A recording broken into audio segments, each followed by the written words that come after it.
The night the red moon rose, the air felt wrong, too still, too heavy, as if the entire town of Crescent Hollow was holding its breath. I stood on the porch, watching as the crimson glow bled across the forest, painting the treetops in eerie shades of red. The howl came first, sharp and primal, cutting through the silence like a blade. It wasn't the cry of any wolf I'd ever heard. This was deeper, darker, something ancient that sent a chill racing down my spine. Then he appeared, stumbling out of the woods, his shirt torn and stained with silver streaks that shimmered in the moonlight. His gaze locked on me sharp, urgent, and somehow knowing. "You need to hide," he said, his voice low and uneven as he staggered toward me. Before I could react, a shadow emerged from the tree line, its form shifting and unnatural, like it wasn't bound by the laws of this world. Red eyes glowed, fixed on me as if I'd called it here. "What is that?" I whispered, fear clawing up my throat. He grabbed my arm, and heat flared where his hand met my skin. A mark burned into my wrist, a crescent, glowing faintly under the moonlight. "It's the curse," he said, his voice grim. "And now it's found you." Chapter 1 whispers in the stacks. Autumn Delaney had always liked quiet places. As far back as she could remember, she'd preferred the company of books to people, the gentle rustle of turning pages to the hum of conversation. That was why the library job in Echo Ridge had seemed perfect. A remote town nestled in the mountains, with crisp air and the kind of silence that pressed against you like a warm blanket, exactly what she'd been craving after the chaos of the city. But after 3 months, the silence no longer felt comforting. Echo Ridge had a way of making you feel like an outsider. The locals were friendly enough, in a cautious, distant sort of way. Polite smiles, quick greetings. And always a lingering sense that they were keeping something from her, something she wasn't supposed to know. The patrons who came to the library rarely lingered. They checked out books, mostly well-worn thrillers and gardening manuals, and left without more than a few words.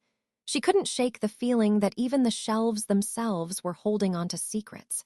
Autumn had tried to ignore the unease, tried to tell herself she was imagining things. But there were whispers, sometimes actual whispers, low voices that floated through the library when she was alone, like the building was breathing around her. Once or twice, she thought she heard someone call her name. She shook her head and glanced out the large bay window near the front desk. The sun was setting, painting the horizon with streaks of pink and orange that slowly gave way to purple shadows. The library would close soon, and she was eager to lock up and head home. Her small cabin on the edge of town wasn't much, but it was cozy, filled with thrift store finds and the kind of books she never seemed to have time to read anymore. The sound of shuffling feet pulled her attention back to the present. "Evening, Miss Delaney," Mr. Carter said, tipping his hat as he slid a library book across the counter. He was one of the few regulars she felt comfortable around, a retired schoolteacher who lived alone with his 3 cats and a collection of antique clocks. "Good evening, Mr. Carter," she replied, giving him her best smile. "How's Murder at Whispering Pines so far?" "Oh, keeps me up at night. It's the good kind of suspense," he said with a wink. "You take care now and don't let the ghosts spook you." She laughed, but it was strained. It wasn't the first time someone had joked about the library being haunted, and she'd heard it enough now that it didn't feel like a joke anymore. The bell above the door jingled as Mr. Carter left, and Autumn exhaled slowly. Another day done. But just as she reached for the keys to lock up, she heard a faint scratching sound coming from the back of the library. She froze, her heart thudding in her chest. It sounded like claws against wood, tentative and desperate. She glanced at the clock, 7:58 p.m. The library was empty. It had to be. The scratching came again, louder this time, and she felt a shiver run down her spine. Slowly, she walked toward the back door, her footsteps barely making a sound on the polished wood floor. The air felt colder back here, like someone had left a window open, though she knew that wasn't possible. When she reached the door, she hesitated. "Hello," she called, her voice trembling slightly. "Is someone there?" No answer. Her hand hovered over the doorknob. Every instinct screamed at her to lock the door, walk away, and pretend she hadn't heard anything. But curiosity got the better of her. She turned the knob and pulled the door open. The sight before her made her breath catch in her throat. A massive black wolf lay on the ground, its sides heaving with labored breaths. Its fur was matted with blood, glistening in the faint glow of the library's back porch light. One of its legs was twisted at an unnatural angle, and there were deep gashes along its flank. For a moment she thought it might be dead, but then its head lifted and it locked eyes with her. Golden eyes. Unnaturally bright like they were lit from within, she stumbled back, her hand flying to her mouth. The wolf's gaze didn't waver, and she felt pinned in place by its intensity. "Stay there," she whispered, though she doubted it could understand her. I'll get help." She backed away, her pulse roaring in her ears, and grabbed her phone from the front desk. But as she dialed the number for the local vet, she hesitated. Would they even come? What would they do with a wild animal? When she glanced back toward the door, the wolf was gone. Her stomach dropped. No, she hurried back, stepping onto the porch and scanning the darkened alley behind the library. The wolf couldn't have gotten far, not in the shape it was in. But instead of blood-stained paw prints, there was something else. A trail of smeared blood led to the edge of the porch, and lying there, face down, was a man. He was shirtless, his skin streaked with the same blood she'd seen on the wolf. His dark hair was tangled, and his back rose and fell in shallow breaths. Autumn's mouth went dry. Her knees threatened to give out beneath her as she knelt beside him. "Sir?" she whispered, her voice shaky. Can you hear me?" The man groaned softly and rolled onto his side. She gasped. His eyes. They were the same burning gold. "You shouldn't have helped me," he said, his voice strained but calm. Her heart hammered in her chest. "What are you?" The man's lips twitched into a faint, pained smile. "The reason this town has secrets." Chapter 2. The wolf at the door. Autumn didn't remember how long she knelt there, staring at the man sprawled on the blood-stained porch. Her mind struggled to reconcile what she'd seen: a wolf, impossibly large, injured and wild, with the man now lying before her. Her first instinct was to run, but she stayed rooted in place, her breath shallow and uneven. Something about him, the way his golden eyes flickered in the dim light, the soft rasp of his voice, drew her closer instead of pushing her away. "Why, you're hurt," she stammered. The words felt useless, but it was all she could think to say. The man blinked slowly, his gaze drifting to her face. "It's not safe for you here," he said, his voice as rough as gravel. Autumn clenched her hands into fists to stop them from trembling. "You're bleeding everywhere, and you're telling me it's not safe." She glanced toward the alley, half expecting the wolf to reappear, even though she knew it couldn't. She'd seen it with her own eyes, the blood trail, the transformation. The man winced, trying to sit up. His bare torso was a patchwork of claw marks, as though he'd been mauled by something vicious. But there was something strange about the wounds. The blood was there, sticky and fresh, but the edges of the cuts were faintly darker, like they were already starting to heal. "You shouldn't have opened the door," he muttered, his head falling back against the wooden slats of the porch. "I was trying to stay away." Autumn frowned. "You didn't exactly knock politely." The corners of his lips twitched, like he wanted to smile but couldn't summon the strength. Fair enough. A gust of wind swept through the alley, cold and sharp, and Autumn shivered. She glanced at the man's bare chest, goosebumps rising on his skin.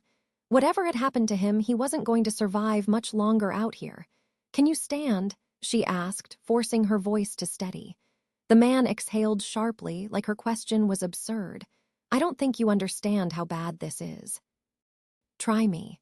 His golden eyes locked onto hers, and for a moment the world seemed to tilt. There was something about his gaze, something ancient, like he'd lived 1,000 lives and seen the end of each one.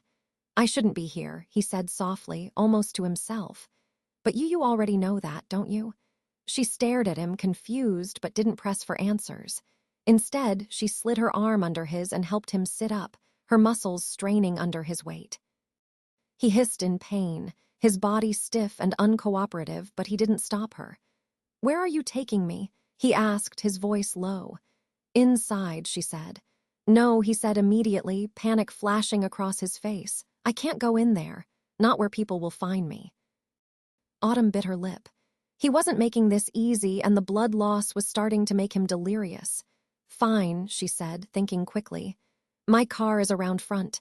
Can you walk that far? He hesitated, his jaw tightening.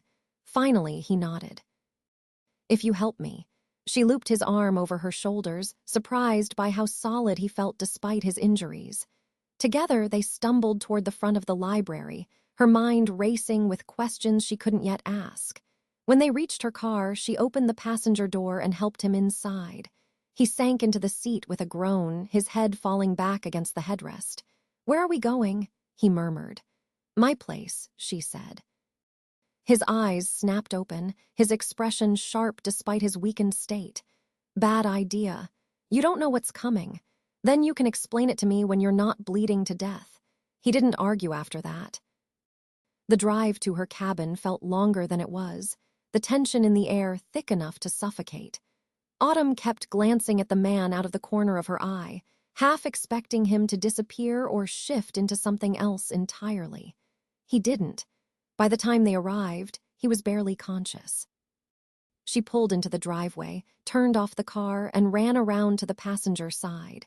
He stirred as she opened the door, his eyelids fluttering. You're stubborn, he said weakly. Yeah, well, you're not exactly easy to handle, she shot back. With considerable effort, she managed to get him inside, guiding him to the worn couch in her living room. He collapsed onto it, his head lolling to the side as she grabbed an old blanket and threw it over him. Stay here, she said, her voice firm. I'm going to get the first aid kit.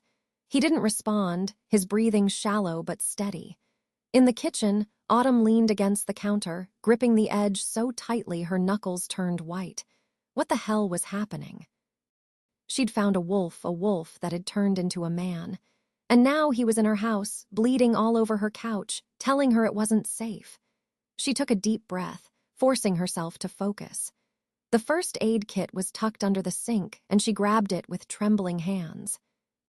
When she returned to the living room, the man's eyes were closed, his chest rising and falling in a slow rhythm. Hey, she said softly, kneeling beside him. I need to clean these cuts. It's going to hurt. His eyes opened, and for the first time she saw something other than pain in their golden depths trust. It was faint, barely there, but it was enough to steady her hands. She worked in silence, cleaning the blood from his wounds and bandaging what she could.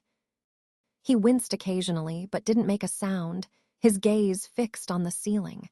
When she finished, she sat back on her heels, exhaustion washing over her. You saved me, he said, his voice barely above a whisper. Autumn shrugged. You kind of showed up on my doorstep. I didn't have a choice. No, he said, turning his head to look at her. You didn't run. You stayed. Her breath caught in her throat, but she didn't respond. After a long silence, he closed his eyes again. Get some sleep, he murmured. You'll need it. For what? She asked, her voice trembling. His lips curved into a faint smile. For what comes next? Chapter 3, The Man with Golden Eyes. Autumn woke with a start, the faint orange glow of dawn spilling through her living room windows. She hadn't meant to fall asleep on the armchair, but exhaustion had gotten the better of her. The events of the night before came rushing back, and her heart leapt as her gaze darted toward the couch. It was empty. The blanket she draped over the man lay in a crumpled heap, streaked with dried blood. Her pulse quickened as she stood, scanning the room for any sign of him. Her front door was still locked. The air was still, heavy with the faint smell of pine and the lingering metallic tang of blood. Her chest tightened. Had she imagined it all, the wolf? The golden-eyed man, his warning, no, the stains on her couch told her it had been real. Hello, she called, her voice cracking. The creak of a floorboard made her spin around. He was there, standing in the doorway to her small kitchen. His shirtless torso was still marked with faint cuts and bruises, but the wounds had healed significantly overnight. It was impossible they had been deep and vicious, yet now they were barely scratches. You're still here, she breathed. He leaned against the doorframe, his golden eyes scanning her like he was trying to decide whether to trust her. You're not as scared as you should be. Autumn blinked at him, taken aback.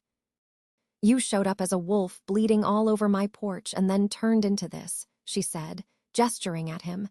You've kind of skipped past the usual introductions. I don't even know your name.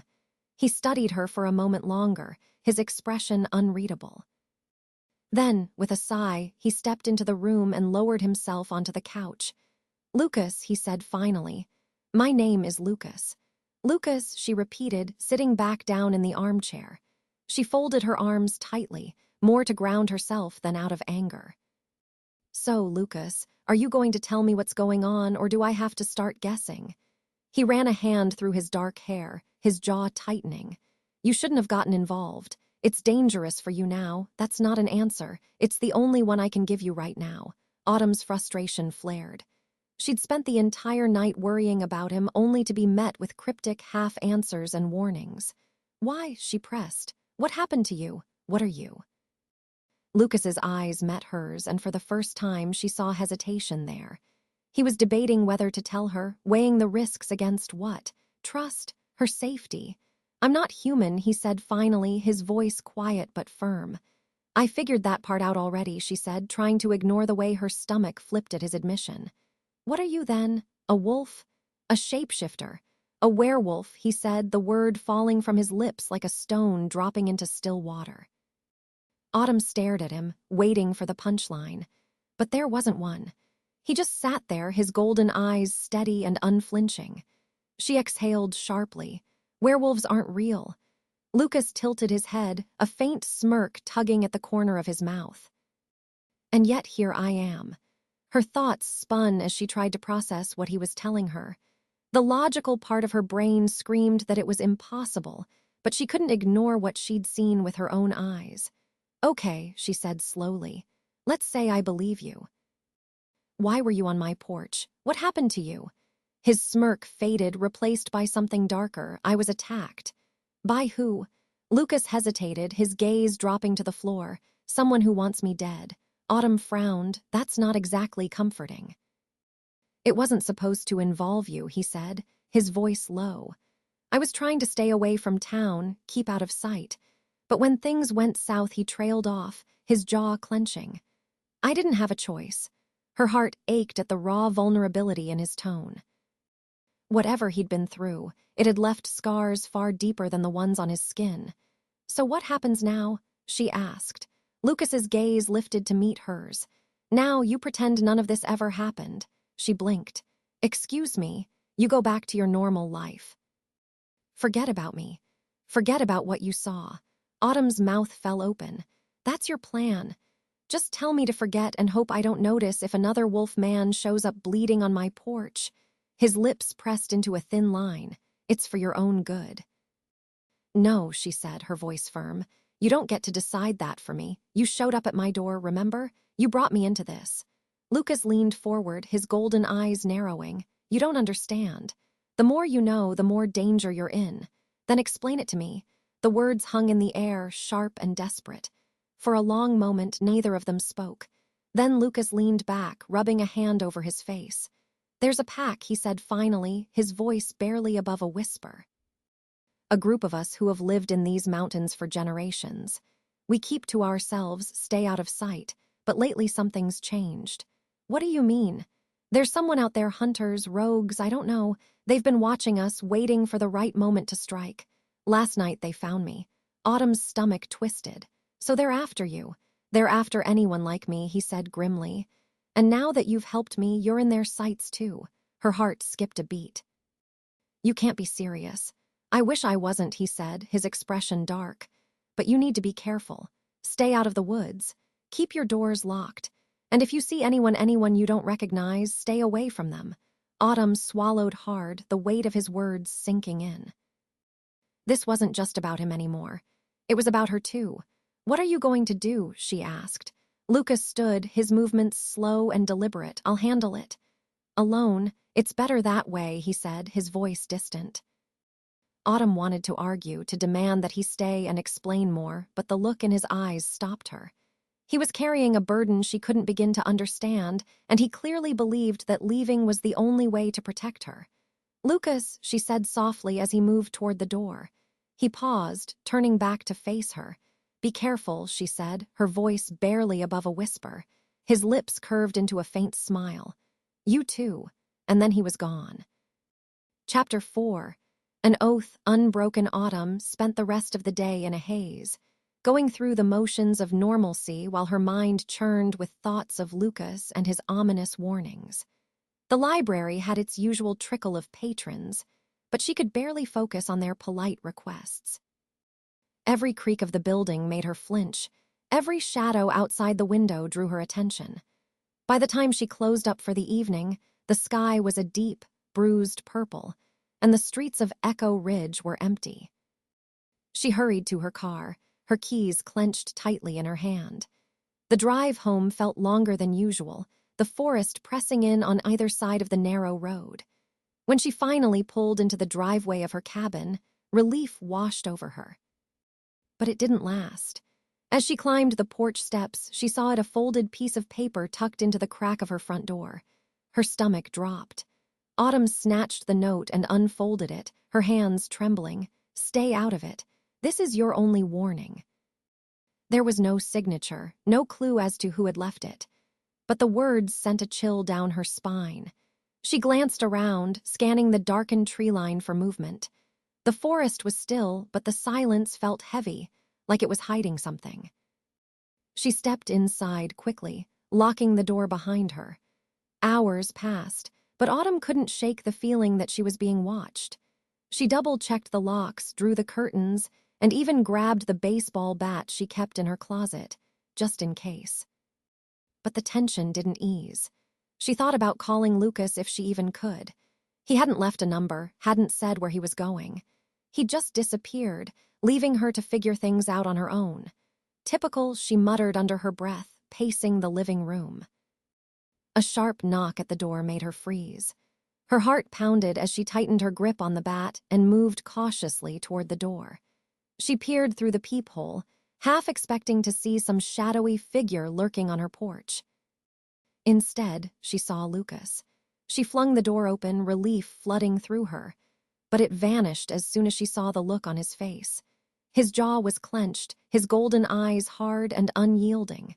"You shouldn't have come back here," he said, stepping inside without waiting for an invitation. Autumn closed the door, her grip on the bat loosening. "You shouldn't have left me with cryptic warnings and a death threat on my door." His gaze snapped to hers. "What?" She held up the note, her hand trembling. "This was waiting for me when I got home. Whoever's after you knows I'm involved now." Lucas's expression darkened as he snatched the note from her hand. He read it quickly, his lips pressing into a thin line. "Damn it," he muttered, crumpling the paper in his fist. "What does it mean?" Autumn asked, her voice shaking. "It means they're watching," he said, pacing the room, "and it means they want you scared enough to back off." "Well, it's working," she said bitterly. "But I'm not just going to sit here and wait for them to make the next move.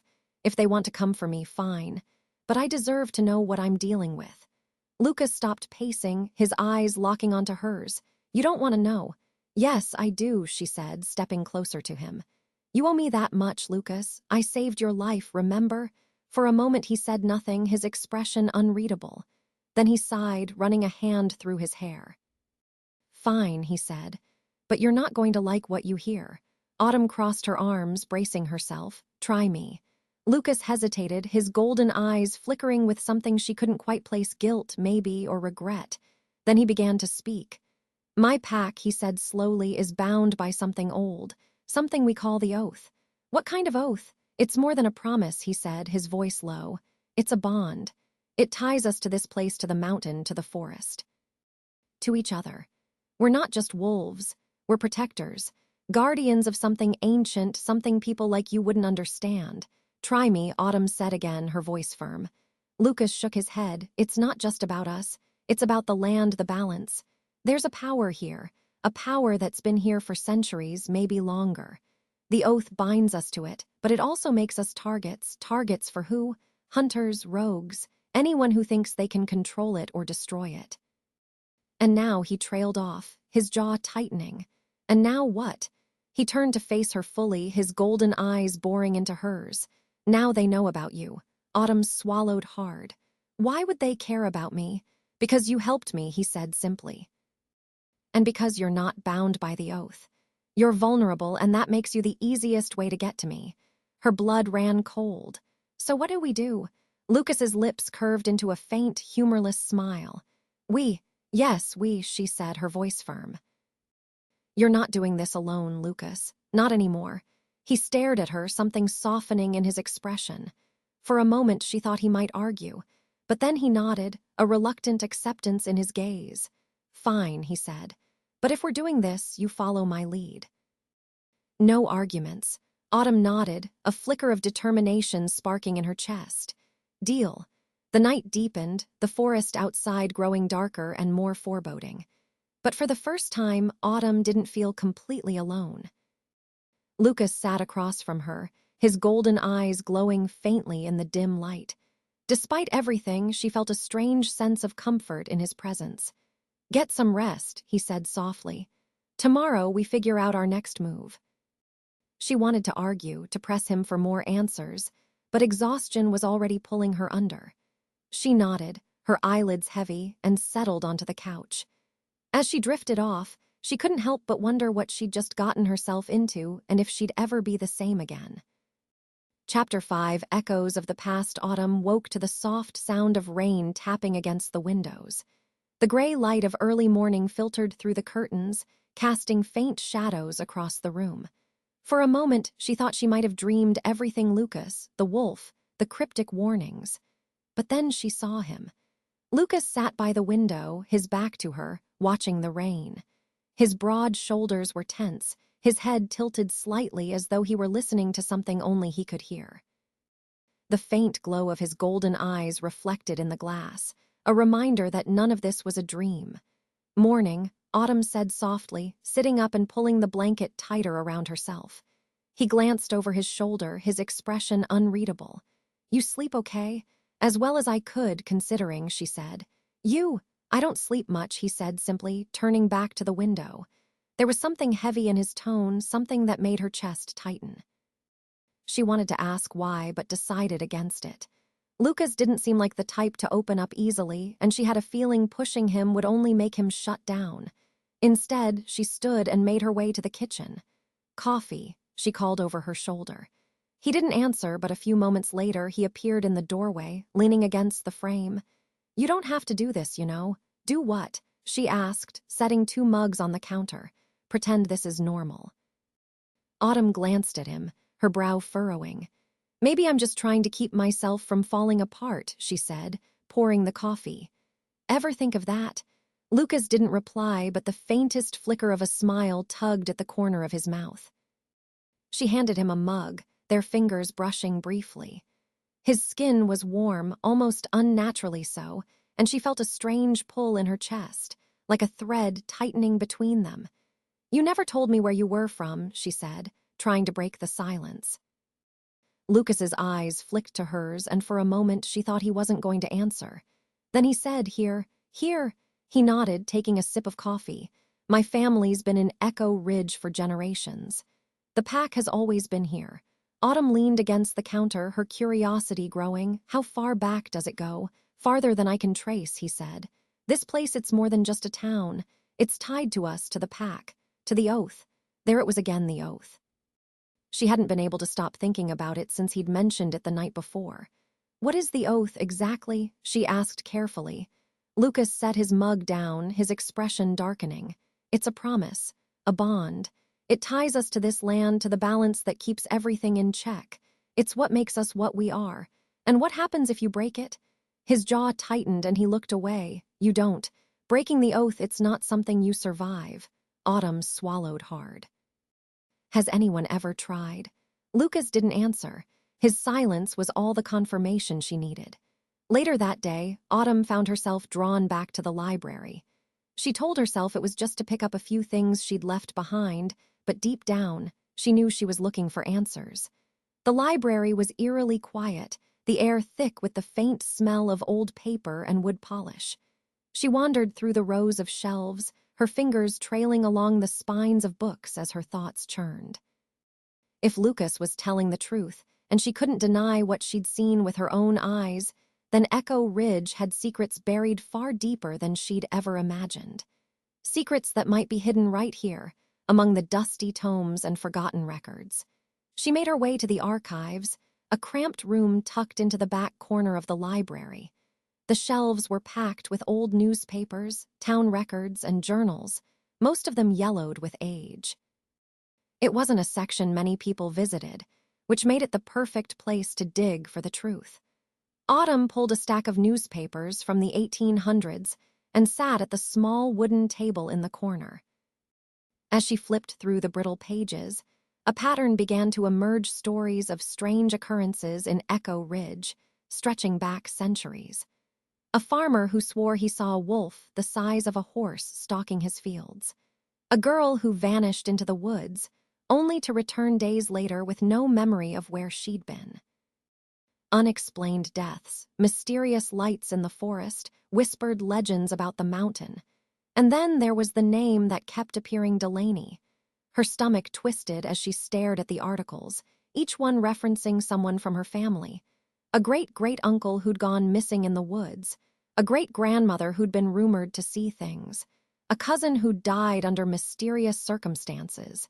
The pieces began to fit together, forming a picture she didn't want to see. Her family had been tied to this place for generations, just like Lucas's pack. But how? Why?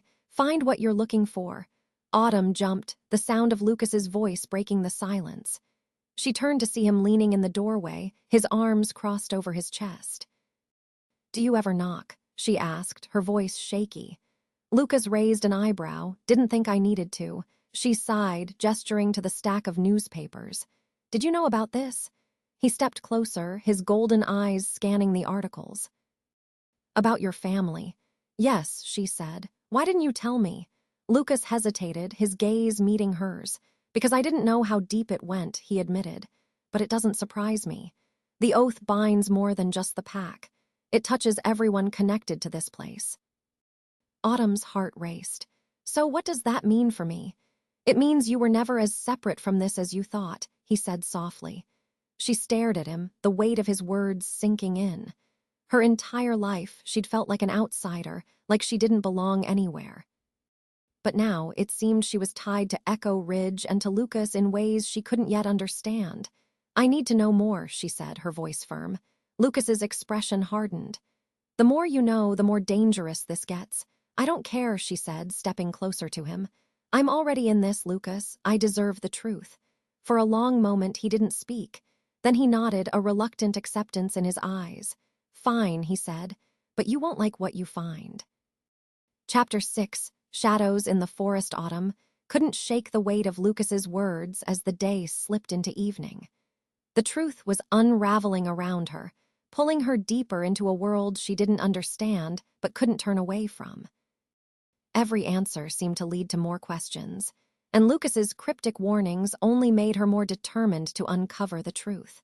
But determination didn't erase fear.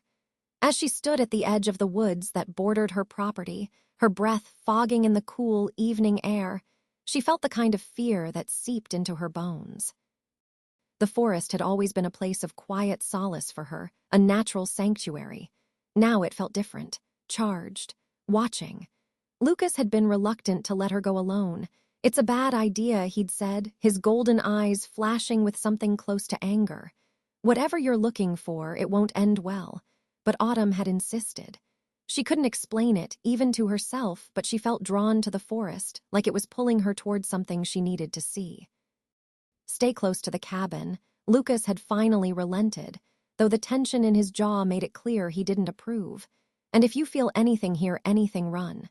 So here she was, standing at the threshold of the forest, her flashlight cutting a narrow beam through the encroaching darkness.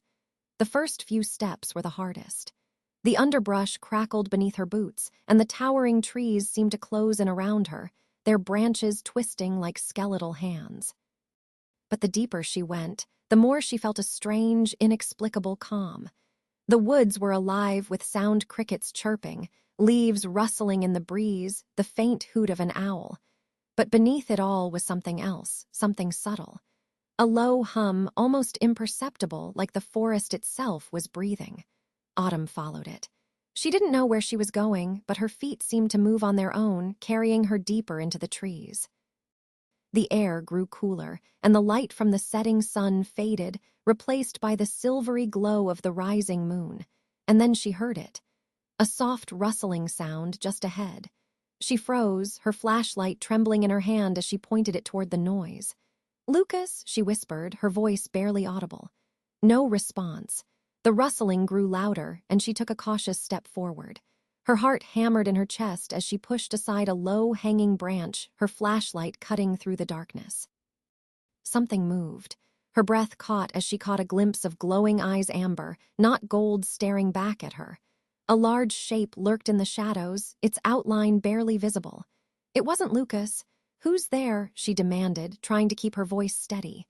The figure stepped closer, and the light from her flashlight illuminated it. It was a wolf. Smaller than Lucas had been in his wolf form, but just as menacing. Its fur was dark gray, and its eyes burned with an intelligence that sent a shiver down her spine. Autumn took a step back, her hand tightening around the flashlight. The wolf growled low in its throat, its lips pulling back to reveal sharp teeth. "Stay back," she said, her voice trembling. The wolf didn't move. Its growl deepened, vibrating through the air. And then, without warning, it lunged. Autumn screamed, stumbling backward as the wolf charged at her. She barely had time to raise her arms before a blur of black fur collided with the gray wolf, knocking it aside. "Run!" Lucas's voice rang out, sharp and commanding. Autumn didn't hesitate. She turned and bolted, her feet pounding against the forest floor as she ran toward the cabin. Her flashlight swung wildly in her hand, its beam bouncing off the trees. Behind her, she heard the sounds of a struggle's snarls, growls, the snap of branches. She wanted to look back, but Lucas's voice echoed in her mind, "Run." She didn't stop until she reached the edge of the woods, her lungs burning and her legs shaking. The cabin was just ahead, its warm light a beacon in the darkness. Autumn stumbled onto the porch, slamming the door shut behind her. She leaned against it, her chest heaving as she tried to catch her breath. Minutes passed, but it felt like hours. She strained to hear any sound from the forest, her ears tuned to every creak and rustle. Finally, the door burst open, and Lucas stepped inside. His chest rose and fell with labored breaths, his clothes torn and streaked with blood. His golden eyes blazed in the dim light, and his hands were clenched into fists. "Are you okay?" he asked, his voice rough. Autumn nodded, her heart still racing. "What happened? What was that?" Lucas's jaw tightened. "A rogue," he said. "One of the wolves who doesn't follow the oath." She swallowed hard. "Why was it after me?" "It wasn't," he said grimly. "It was after me. You were just in the way." His words stung, but she didn't argue. She couldn't deny the truth of what he was saying. "What did you do to it?" she asked, her voice barely above a whisper. Lucas's gaze flicked to her, and for a moment she saw something dark in his eyes, something primal. "I made sure it won't come back." A chill ran down her spine, but she didn't press further. "You need to stay out of the woods," he said, his tone brooking no argument.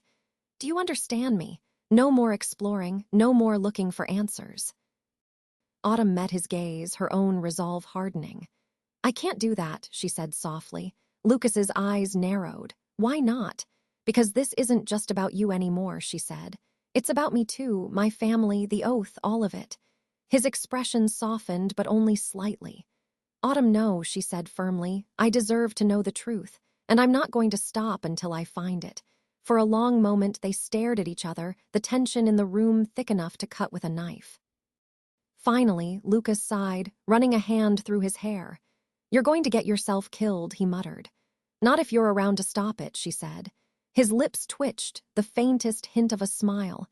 "You're stubborn, you know that." "So I've been told," she said, a small smile of her own breaking through the fear.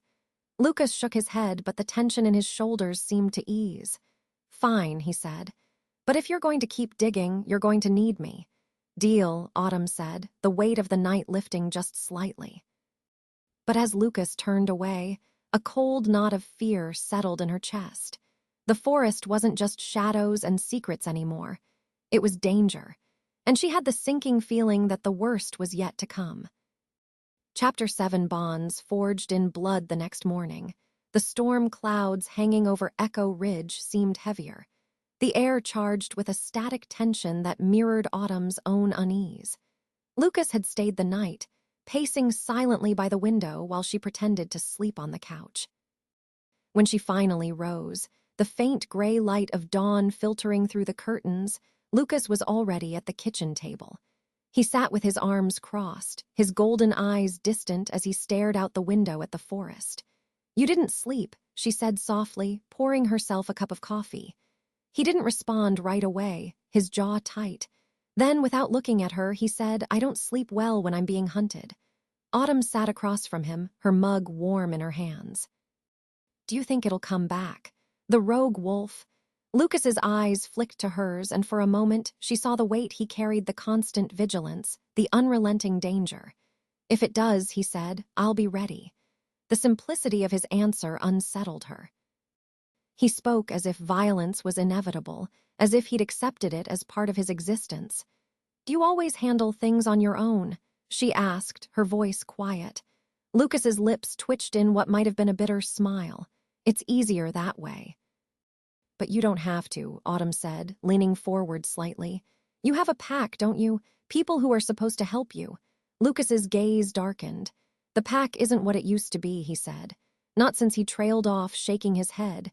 "Since what?" He hesitated, his fingers tapping against the table. Then he said, "Since the Alpha fell." Autumn frowned.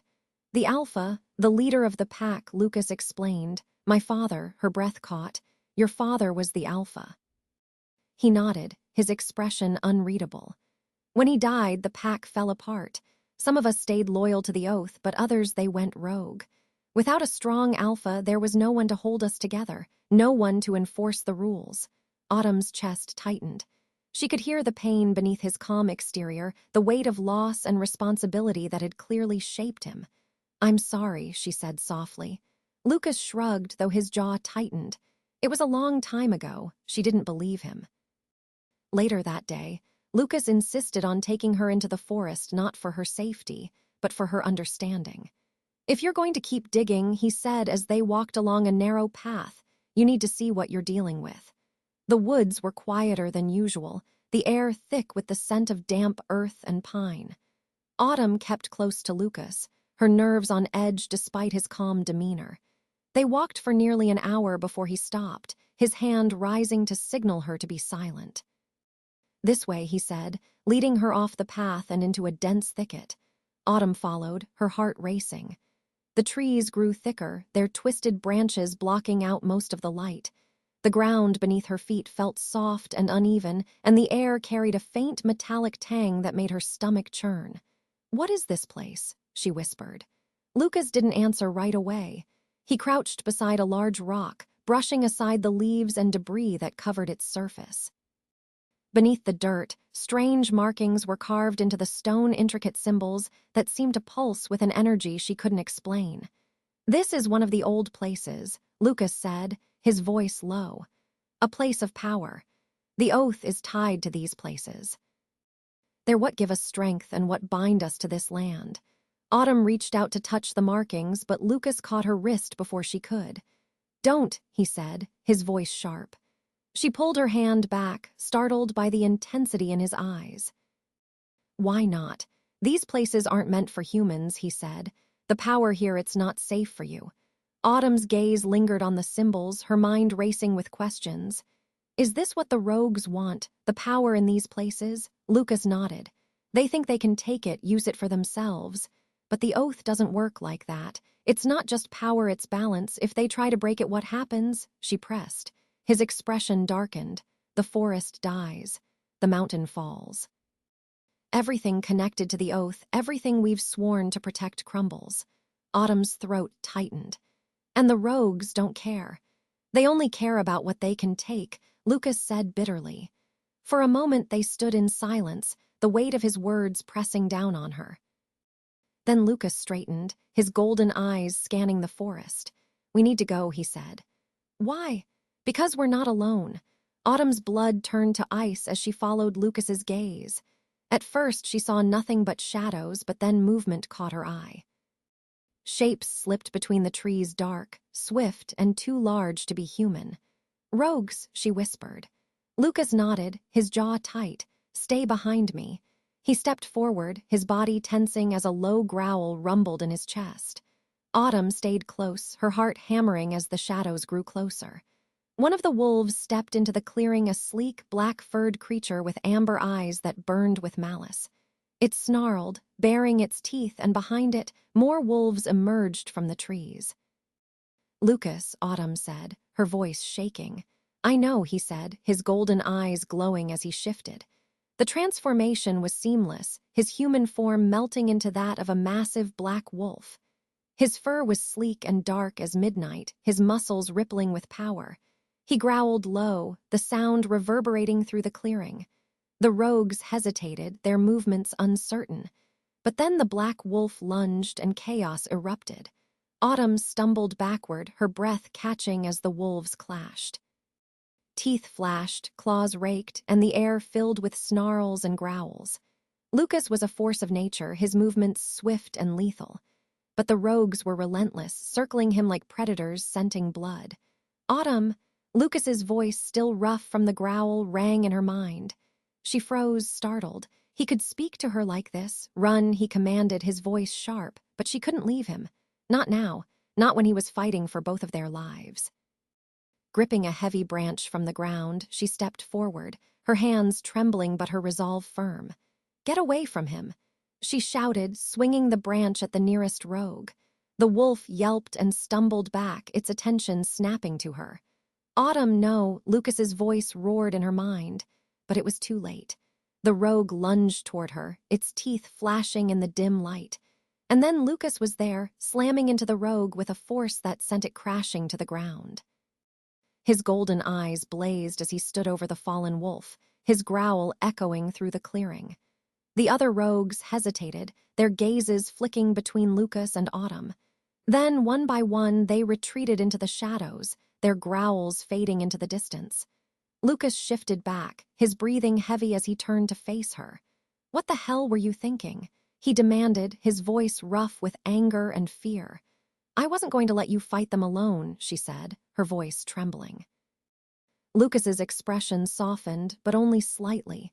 "You can't keep putting yourself in danger like this, Autumn." "I can't," he trailed off, his jaw tightening. "You can't what?" she asked, stepping closer. He sighed, running a hand through his hair. "I can't lose you too." Her breath caught at the raw emotion in his voice. For the first time, she saw the cracks in his armor, the vulnerability he tried so hard to hide. "You won't," she said softly. Lucas's golden eyes met hers, and for a moment, the tension between them melted away. But the forest still loomed around them, and she knew this was only the beginning. Chapter 8. The pack's warning. The cabin was silent when they returned, except for the faint hum of the rain against the roof.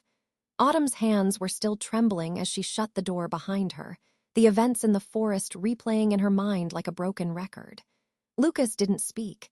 He crossed the room in a few long strides and leaned against the window frame, his golden eyes scanning the dark tree line. His bare chest rose and fell with steady breaths, but his expression was stormy. Autumn broke the silence. "They were hunting you, weren't they?" He nodded but didn't look at her. "They've been circling for weeks, watching, waiting. And now they've seen me," she said, a chill creeping into her voice. Lucas's gaze flicked to her, his jaw tightening. "Yes," her stomach turned. She wrapped her arms around herself as though that could shield her from the reality she'd been thrust into. "So what happens now?" Lucas hesitated, his gaze dropping. "They won't stop. Not until they get what they want." "What do they want?" "Me, my blood, my death. Whatever they think will give them control over the oath," he said, his voice low and bitter. "They think they can break the balance, but they don't understand what they're playing with. If they succeed, it won't just be the pack that suffers, it'll be everyone." Autumn swallowed hard.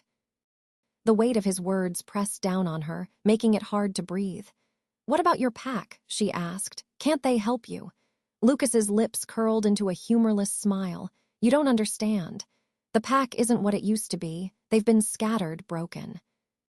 The few who have stayed loyal, they're not exactly thrilled with me."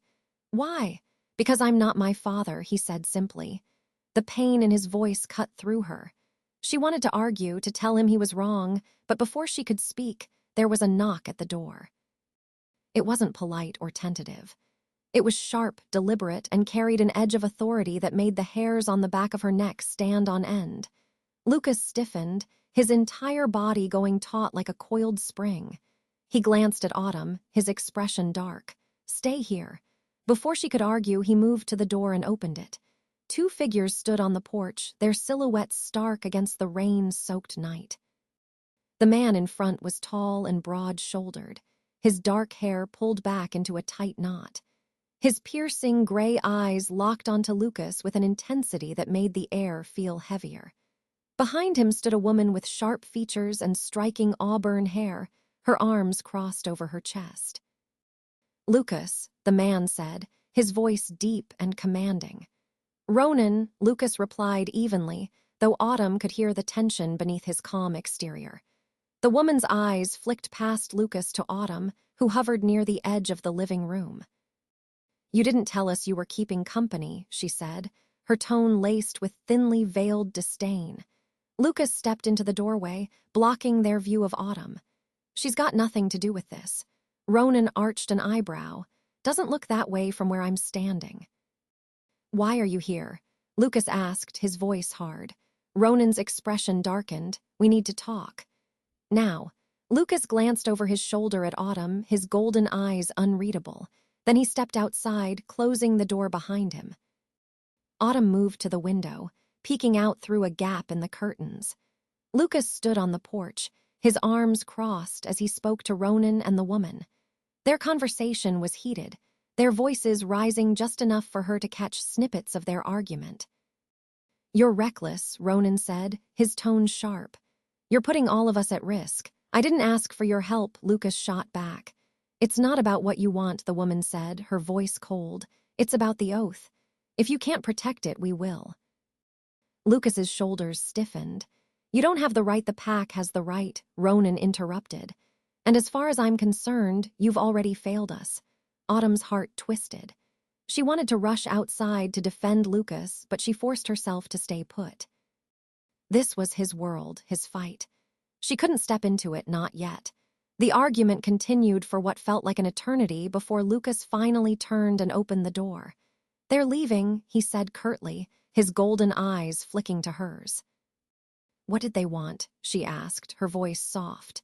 "To remind me that they don't trust me," he said bitterly, "and to warn me that if I screw this up, they'll take matters into their own hands." Autumn frowned.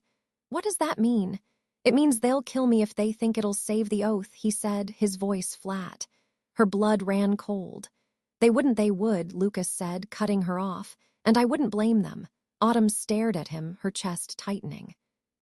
She couldn't imagine the weight he carried, the impossible choices he had to make. "Lucas," she said softly, stepping closer to him, "you don't have to do this alone. You have me." He looked at her, his expression softening for just a moment. "You don't understand what you're saying." "Maybe not," she admitted, "but I'm here. And I'm not going anywhere." For a long moment they stood in silence, the storm raging outside. Then Lucas nodded, a reluctant acceptance in his eyes. "Fine," he said. "But if you're staying, you need to understand something." "What?"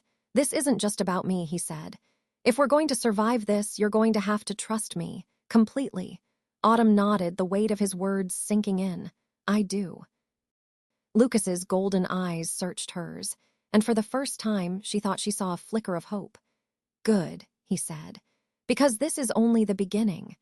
Chapter 9, Secrets Beneath the Moonlight. The tension in the cabin was suffocating after Ronan and the auburn-haired woman left. Lucas was quieter than usual, his golden eyes distant as he paced the length of the room. Autumn didn't press him. She could see the conflict playing out in his head. Instead, she busied herself making tea, the repetitive motions grounding her in the face of everything she'd learned. She wasn't sure how she was supposed to feel. The pack didn't trust Lucas. The rogues wanted him dead. And now she was caught in the crossfire, tied to the oath in ways she didn't yet understand. When the tea was ready, she set 2 mugs on the table and sat down. Lucas hesitated, then joined her, his movements slow and deliberate. "They're not wrong, you know," he said suddenly, his voice low. "Who?" "The pack," he said, staring into his tea. "They're right not to trust me." Autumn frowned. "Why would you say that?" He didn't answer right away. His jaw tightened and his fingers curled around the mug as though it was the only thing keeping him tethered. "Because I've made mistakes," he said finally. "And people paid the price for them." The raw honesty in his voice made her chest ache. She reached across the table, her fingers brushing against his. "Whatever happened, you're still here. You're still fighting. That counts for something." Lucas's eyes met hers, and for a moment she thought he might argue, but instead he nodded, a small, almost imperceptible gesture. "Thanks," he said softly. They sat in silence for a while, the storm outside gradually subsiding.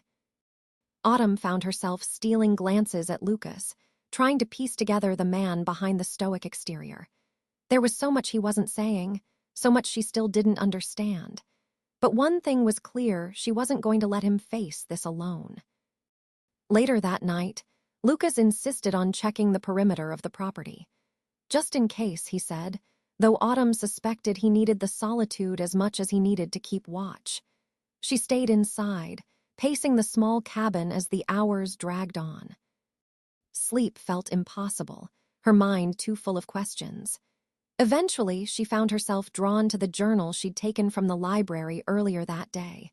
It was old, the leather cover cracked and worn, and the pages inside were filled with faded handwriting. The journal had belonged to her great-grandmother, Clara Delaney, a name she'd seen mentioned in several of the old newspaper articles. Autumn opened it carefully, her fingers brushing against the fragile pages.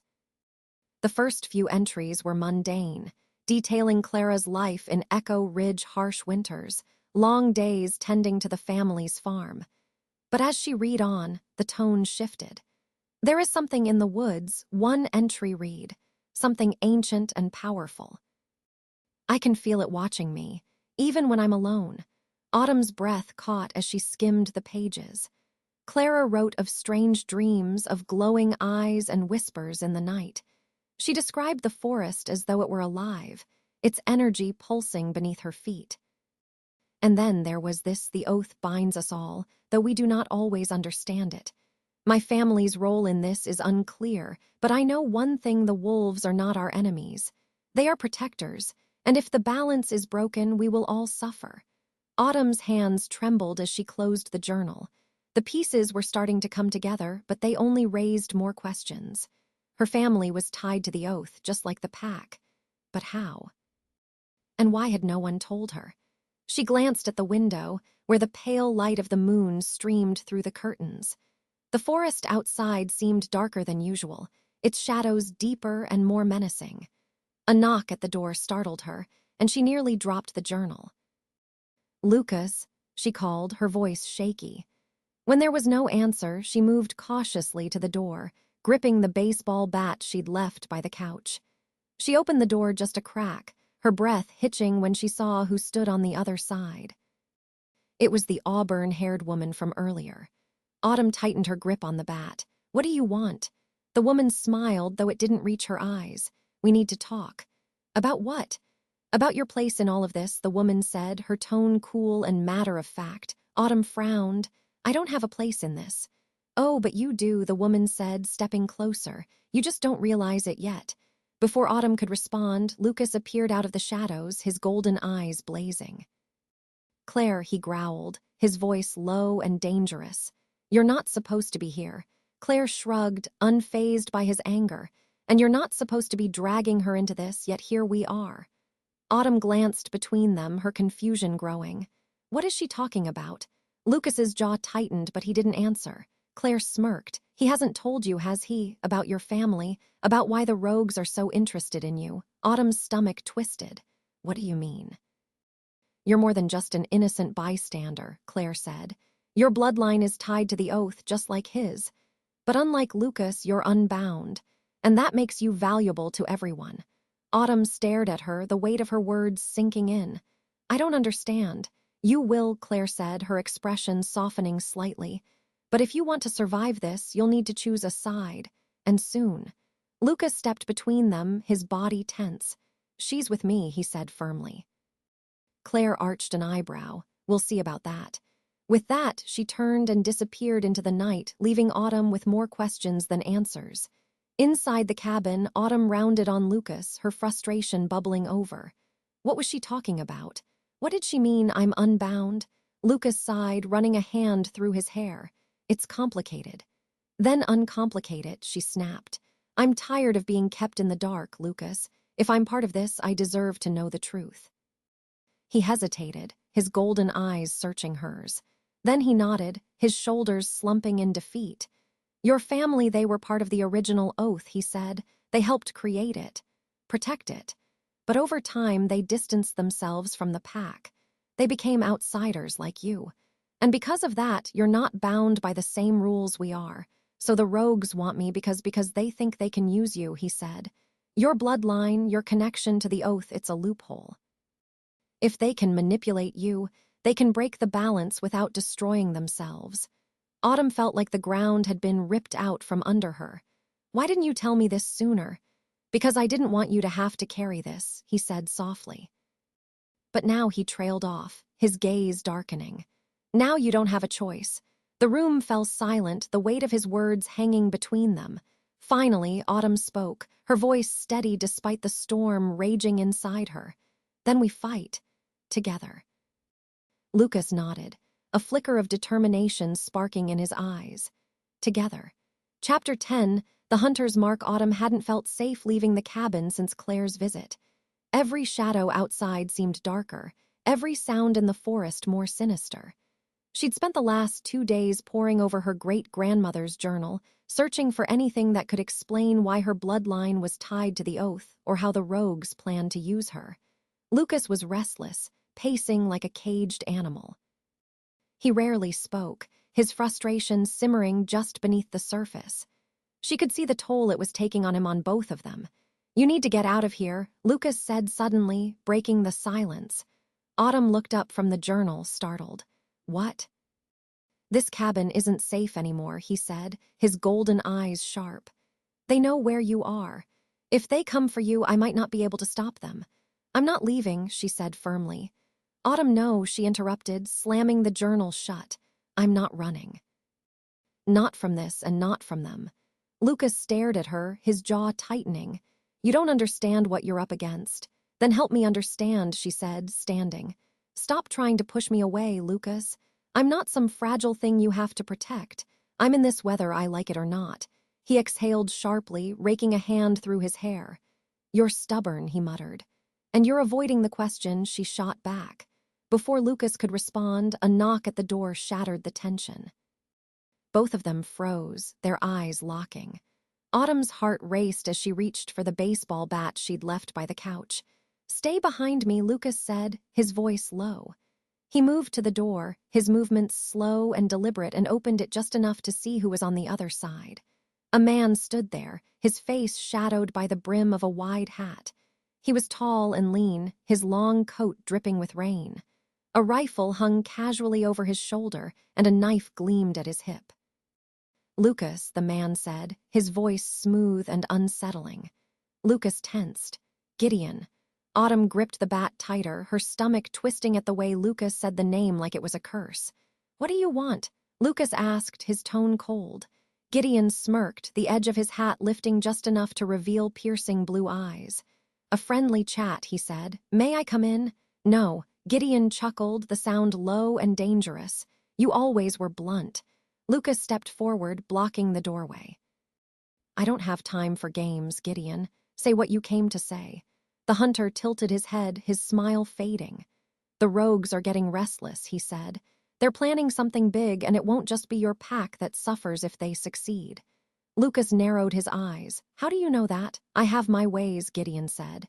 He glanced past Lucas, his gaze landing on Autumn. "And it looks like you've picked up a stray." "Leave her out of this," Lucas growled, his voice low and dangerous. Gideon raised his hands in mock surrender. "Relax, I'm just curious. She doesn't look like pack. She's none of your concern," Lucas said. The hunter's eyes lingered on Autumn for a moment longer before returning to Lucas. "You're protective," he said, his tone almost mocking. "That's good. You'll need that fire if you want to survive what's coming." "Get to the point, Gideon," Lucas snapped. Gideon's smirk returned. "The rogues aren't working alone," he said. "They've made a deal with something darker." Lucas stiffened. "What kind of deal?" "The kind that requires blood," Gideon said. His eyes flicked to Autumn again and his smile widened. "And I think we both know whose blood they are after." Autumn's breath caught, but she refused to look away. "Why are you telling us this?" she asked, her voice steady despite the fear coiling in her chest. Gideon shrugged. "Call it a professional courtesy. The rogues are bad for business. They upset the balance, and that's not good for anyone." "You mean they're not good for you," Lucas said, his voice cold.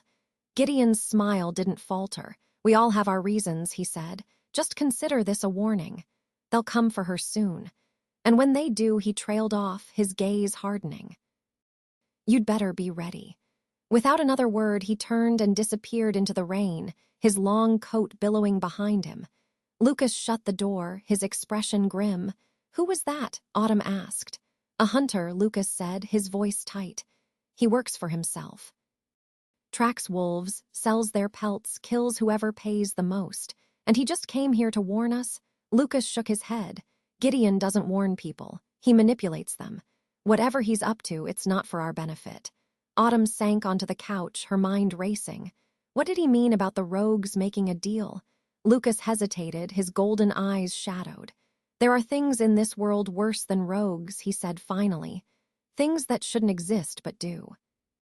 "If they've allied with one of those things," he trailed off, his jaw clenching. "What happens if they succeed?" "The oath breaks," Lucas said, his voice barely above a whisper, "and everything falls apart." Autumn's stomach twisted.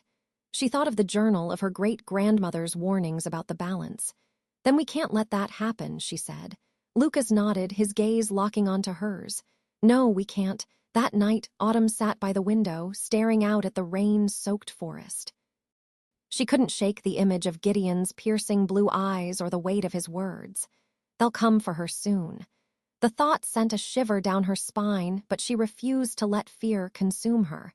Because if they were coming, she'd be ready. And so would Lucas. Chapter 11. A fragile alliance. The morning came slowly, gray light filtering through the storm clouds that lingered over Echo Ridge. Autumn hadn't slept. Her mind was too full of Gideon's warning, of the rogues, and of Lucas's cryptic explanations about the oath and her family's connection to it. Lucas was already outside when she stepped onto the porch. He stood at the edge of the tree line, his posture tense, his head tilted slightly like he was listening to something far away. The air around him seemed charged, the same quiet intensity he always carried now sharper, more dangerous. "Anything?" Autumn asked, her voice still groggy from the sleepless night. Lucas glanced over his shoulder, his golden eyes catching the weak light. "Not yet," he said, his voice low. "But they're close." She shivered, wrapping her arms around herself. "How can you tell?" He turned fully to face her, his expression grim. "The woods are too quiet." The words sent a ripple of unease through her, but she forced herself to stay calm. "What do we do now?" "We don't have much time," Lucas said. "If what Gideon said is true, the rogues will make their move soon. We need to be ready." Autumn nodded, though she wasn't entirely sure what ready looked like in this situation. She'd never fought anyone before, let alone supernatural creatures who wanted to use her as a pawn in some ancient power struggle. But before she could ask Lucas for more details, a rustling sound came from the forest. Lucas stiffened, his golden eyes narrowing as he turned toward the trees. Autumn's heart raced as she followed his gaze, half expecting a rogue to come lunging out of the shadows. Instead, 3 figures emerged from the woods. The first was Ronan, his broad shoulders and piercing gray eyes unmistakable. Behind him was Claire, her auburn hair damp from the mist clinging to the forest. The third figure was someone Autumn didn't recognize, a lean, wiry man with sharp features and a cocky grin that didn't quite reach his eyes. Lucas growled low in his throat, stepping in front of Autumn instinctively. "What are you doing here?" he demanded, his voice cold. Ronan stopped a few paces away, his gaze flicking between Lucas and Autumn. "We need to talk," he said. "We already did that," Lucas snapped, "and I don't recall inviting you back." "This isn't about you, Lucas," Claire said, her tone sharp. "It's about the oath and her." She gestured toward Autumn, her eyes narrowing slightly. Autumn's stomach twisted, but she stepped forward before Lucas could respond. "What about me?" she asked, trying to keep her voice steady. "You're a liability," Ronan said bluntly. "Ronan," Claire hissed, shooting him a glare. "What?" he said, shrugging. "It's the truth. The rogues are after her, and they won't stop until they get what they want. She's putting all of us at risk." Autumn bristled, her hands clenching into fists. "I didn't ask for any of this," she said, her voice trembling with frustration. "But I'm not going to stand by and let them destroy everything just because it's easier for you to blame me." Ronan's eyes narrowed, but before he could respond, Claire stepped forward, her expression softer. "She's right," she said, surprising both Autumn and Lucas. "None of this is her fault. But that doesn't change the fact that the rogues see her as a way to break the oath. We need to protect her and the oath at all costs." Lucas crossed his arms, his golden eyes locked on Ronan. "So what's your plan?" "We form an alliance," Ronan said, though his tone made it clear he wasn't thrilled about the idea. "For now, at least." Lucas raised an eyebrow. "An alliance." "We're stronger together than we are apart," Claire said. "The rogues are organized. If we don't work together, they'll pick us off one by one." Lucas hesitated, his gaze flicking to Autumn. She could see the conflict in his eyes, the reluctance to trust the pack that had turned its back on him, the weight of the responsibility he carried. Finally, he nodded. "Fine. But if you step out of line, we won't," Claire said quickly, cutting him off. Ronan didn't look quite as convinced, but he said nothing.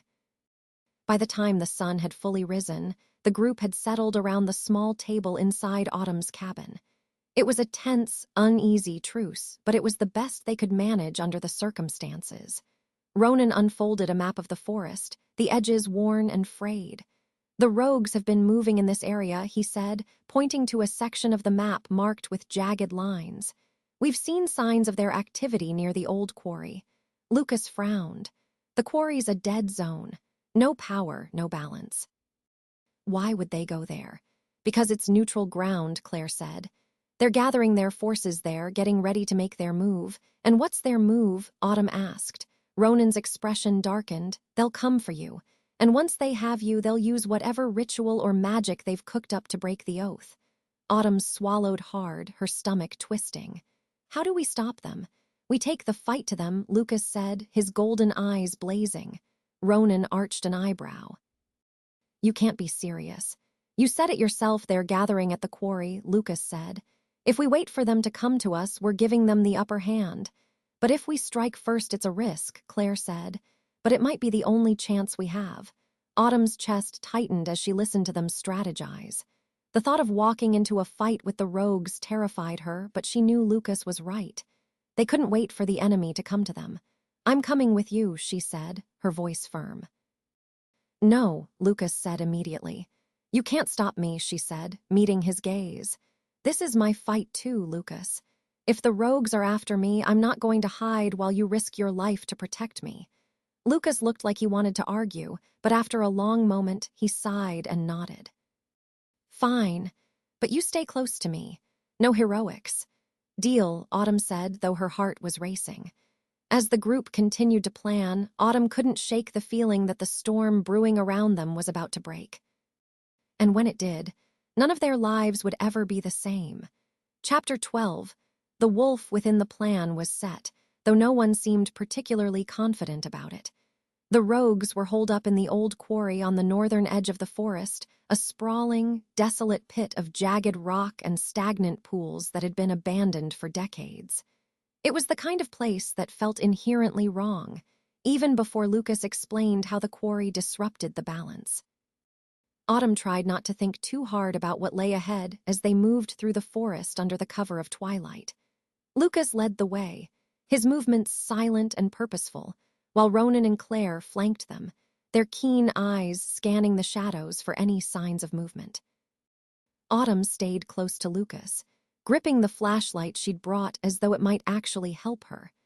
The forest felt alive in a way it hadn't before, the air humming with a strange energy that made the hairs on the back of her neck stand on end. "Almost there," Lucas murmured, his golden eyes flicking back to meet hers. She nodded, swallowing hard. "What do we do when we get there?" "Stay hidden," he said firmly. "Let us handle the fighting." Before she could argue, Ronan let out a sharp whistle, drawing the group's attention. "Tracks," he said, crouching near a patch of disturbed earth. Lucas knelt beside him, his expression grim as he examined the prints. "Fresh," he said. "They're close." Claire straightened, her auburn hair catching the faint light of the rising moon. "We need to move quickly," she said. "If they know we're coming, they know," Lucas said, his tone flat. "They've been waiting for this." Autumn's stomach churned. She couldn't shake the feeling that they were walking into a trap, but there was no turning back now. By the time they reached the edge of the quarry, the moon had risen high above the trees, casting an eerie glow over the desolate landscape. The pit stretched out before them, a vast expanse of jagged rock and shallow pools that reflected the moonlight like shards of broken glass. Lucas motioned for the group to stop, his gaze scanning the quarry below. Autumn followed his line of sight, her breath catching when she saw the figures moving among the rocks. There were at least a dozen of them wolves, their sleek forms prowling through the shadows. Their eyes glowed faintly in the darkness, a haunting reminder of the power they carried. "We can't take them all," Claire whispered, her voice tight. "We don't have to," Lucas said. "We just need to get to their leader. Cut the head off the snake. And what if the head cuts back?" Ronan muttered, though he followed Lucas's lead as they began descending into the quarry. Autumn stayed close to Lucas, her heart pounding in her chest as they moved deeper into the pit. The air felt heavier here, thick with the scent of damp earth and something metallic. They hadn't gone far when the first rogue appeared. It lunged out of the shadows, its teeth bared and its eyes burning with malice. Lucas reacted instantly, shifting into his wolf form and slamming into the rogue with a force that sent both of them tumbling across the rocks. The air erupted with snarls and growls as more rogues emerged, their movements swift and deadly. Ronan and Claire shifted as well, their forms blending seamlessly into the chaos as they fought to hold the rogues at bay. Autumn pressed herself against the rocks, her heart racing as she watched the battle unfold. Lucas was a blur of black fur and sharp teeth, his movements precise and lethal. But for every rogue he brought down, two more seemed to take its place. Autumn. Lucas's voice cut through the chaos, sharp and commanding. "Stay back." She wanted to scream that she already was, but before she could, she felt a presence behind her. She spun around just in time to see a rogue charging toward her, its amber eyes locked onto hers. There was no time to think, no time to scream. She swung the flashlight with all her strength, the metal casing connecting with the wolf's head in a sickening thud. The rogue yelped and stumbled back, but it wasn't enough to stop it. Autumn scrambled backward, her foot catching on a loose rock. She fell hard, the breath knocked from her lungs as the rogue loomed over her, its teeth bared. But before it could strike, Lucas was there. He slammed into the rogue with a ferocity she'd never seen before, his growl reverberating through the quarry. The rogue yelped as Lucas's jaws closed around its neck, and within moments, it was over. Lucas turned to her, his golden eyes blazing as he shifted back into his human form. "I told you to stay back." He snapped, his voice rough with anger and fear. "I didn't exactly have a choice." She shot back, her voice trembling. He exhaled sharply, his expression softening as he reached for her. "Are you hurt?" "No," she said, though her hands were still shaking. "I'm fine." Before Lucas could respond, a low, chilling laugh echoed through the quarry. "So this is the great Lucas," a voice said, smooth and taunting. "The fallen alpha, protector of the oath." Lucas stiffened, his body going rigid as a man stepped into view. The newcomer was tall and lean, his sharp features framed by dark hair that fell just past his shoulders. His eyes were a deep, unnatural red, and his smile was filled with malice. "Elias," Lucas growled, his voice low and dangerous. Elias spread his arms, his smile widening. "I've heard so much about you," he said. "And now here you are, fighting so hard to protect something you can't even control. What do you want?" Lucas demanded. Elias's gaze flicked to Autumn and his smile turned cold. "Isn't it obvious?" he said. "I want her." Lucas moved to block Autumn from Elias's view, his golden eyes blazing over my dead body. Elias chuckled, the sound low and mocking. "If that's how you want to play it, Lucas, I'm happy to oblige." With a snap of his fingers, the rogues surged forward, their snarls filling the air as they closed in around the group. Autumn's breath caught as she pressed herself against the rocks, her heart pounding in her chest. The battle had only just begun. Chapter 13, beneath the hollow tree, the quarry erupted into chaos. Lucas launched himself at the nearest rogue, his movements swift and brutal as he shifted back into his wolf form. Ronan and Claire flanked him, their own forms sleek and deadly as they tore into the advancing rogues. The sound of snarls and yelps filled the air, punctuated by the sharp crack of stone beneath their feet. Autumn stayed low, her back pressed against the jagged rocks. She clutched the flashlight in one hand, her pulse roaring in her ears as the battle raged around her.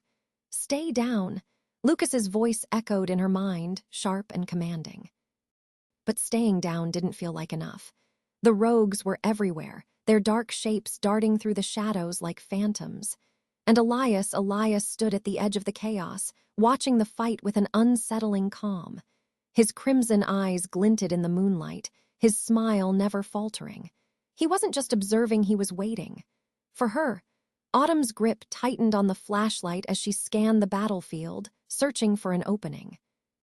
If she could just get closer to Elias, don't even think about it. Claire's voice snapped in her mind, cutting through her thoughts. The auburn-haired wolf was fighting off two rogues at once, her sharp teeth glinting as she tore into them. "If you go near him, you're dead." Autumn's stomach twisted, but before she could respond, a rogue broke through the line of defense. It lunged at her, its amber eyes gleaming with hunger. She swung the flashlight with all her strength, the impact jarring her arms as it connected with the rogue's head. The wolf yelped and staggered, but it wasn't enough to stop it. It snarled, its teeth snapping inches from her face. "Autumn!" Lucas roared, his black form barreling toward her. But before he could reach her, something changed. A pulse of energy rippled through the air, sharp and sudden, like a shockwave tearing through the quarry. The rogue froze mid-lunge, its eyes wide with confusion. Then it yelped and bolted, disappearing into the shadows. The other rogues hesitated, their movements faltering as the strange energy swept over them. Even Lucas and the others froze, their golden eyes wide with shock. Autumn felt it too, a strange electric pull deep in her chest. It wasn't painful, but it was overwhelming, like something inside her had been awakened. Elias stepped forward, his crimson eyes narrowing as he stared at her. Well, he said, his voice smooth and amused. "It seems the oath recognizes you after all." "What are you talking about?" Autumn demanded, her voice trembling. Elias's smile widened. "You don't know, do you? Poor little unbound Delaney, stumbling into something far greater than she can comprehend." Lucas growled low in his throat, stepping protectively in front of her. "Don't listen to him," he said. But Elias ignored him, his gaze locked on Autumn. "The oath isn't just a bond between wolves," he said, his tone almost conversational. "It's a pact with the land itself, the forest, the mountain. And your family, your bloodline, has always been at the heart of it." Autumn's breath hitched. "What are you talking about?" Elias chuckled. "You're not just a pawn in this game, my dear. You're the key to it all." Before she could respond, another rogue lunged at Lucas, breaking the moment. The black wolf spun to meet it, his teeth flashing as he slammed the rogue to the ground. "Autumn, go," Lucas shouted in her mind. But where could she go? The quarry was a maze of jagged rocks and treacherous terrain, and the rogues were everywhere. Then she remembered the journal, the cryptic references to the hollow tree and its connection to the oath. She didn't know what it meant, but she had a feeling it was important. She scanned the quarry, her eyes searching for anything that might resemble a tree. and then she saw a twisted, ancient tree growing out of the rocks at the far edge of the pit. Its gnarled branches stretched toward the sky, and its trunk seemed to pulse faintly, as though it were alive. Autumn's chest tightened. That had to be it.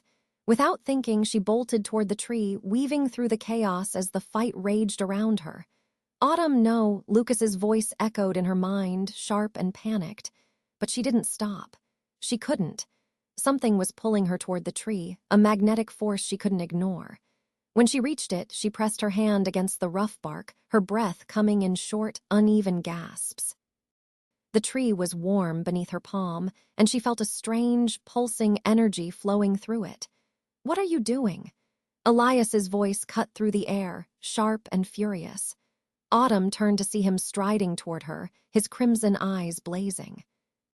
"Get away from there." She didn't move. Instead, she pressed her other hand against the tree, and the energy surged through her, brighter and stronger than before. It wasn't just the tree, it was the forest, the mountain, the oath itself, and it was waking up. Elias snarled, his calm facade cracking as he lunged toward her. But before he could reach her, the tree's energy exploded outward, a blinding wave of light and power that swept through the quarry. The rogues yelped and scattered, their forms disappearing into the shadows. Even Elias was forced back, his crimson eyes wide with shock. When the light faded, the quarry was silent. Autumn stood beneath the tree, her hands still pressed against its bark, her chest heaving with shallow breaths. Lucas was the first to reach her, his human form appearing beside her as he gripped her shoulders. "Are you okay?" he asked, his golden eyes filled with worry. She nodded, though her legs felt weak. What just happened?" "The oath," he said softly. "It recognized you." Elias's voice echoed from the shadows, low and furious. "This isn't over," he growled. "You may have the oath's favor, but that won't save you for long." And then he was gone, his form vanishing into the night. Lucas turned to Autumn, his grip on her shoulders tightening. "You shouldn't have done that," he said, his voice trembling with equal parts anger and relief. "I had to," she said, her voice just as shaky. "I felt it, Lucas. The oath, it's alive. And it needs me." Lucas's jaw tightened, but he didn't argue.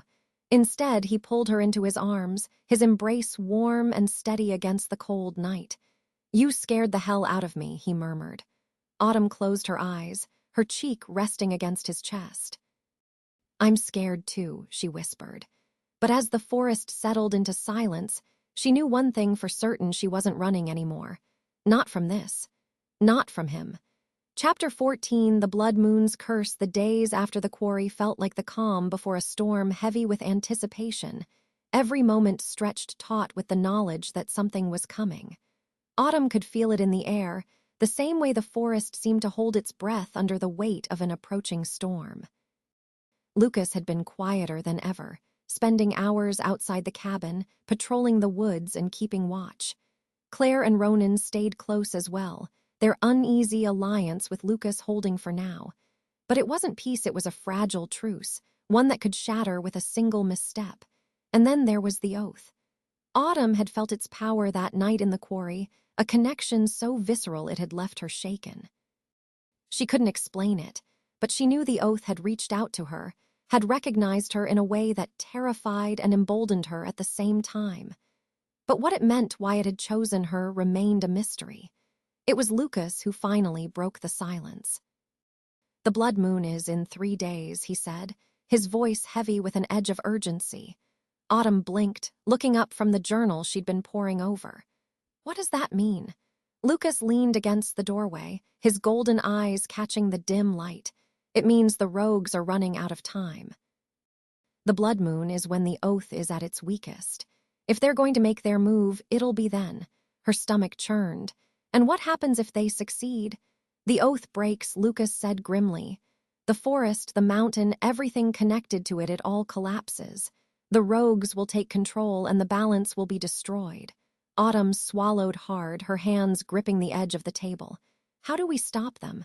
Lucas hesitated, his jaw tightening. "The oath is tied to the blood moon.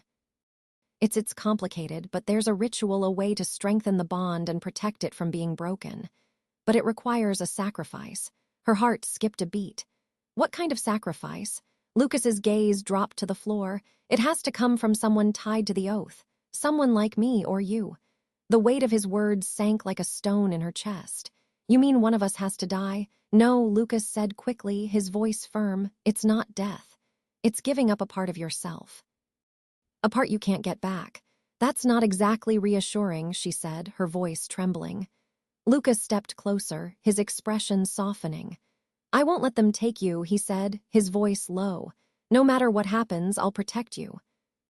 Autumn looked up at him, her breath catching at the intensity in his gaze.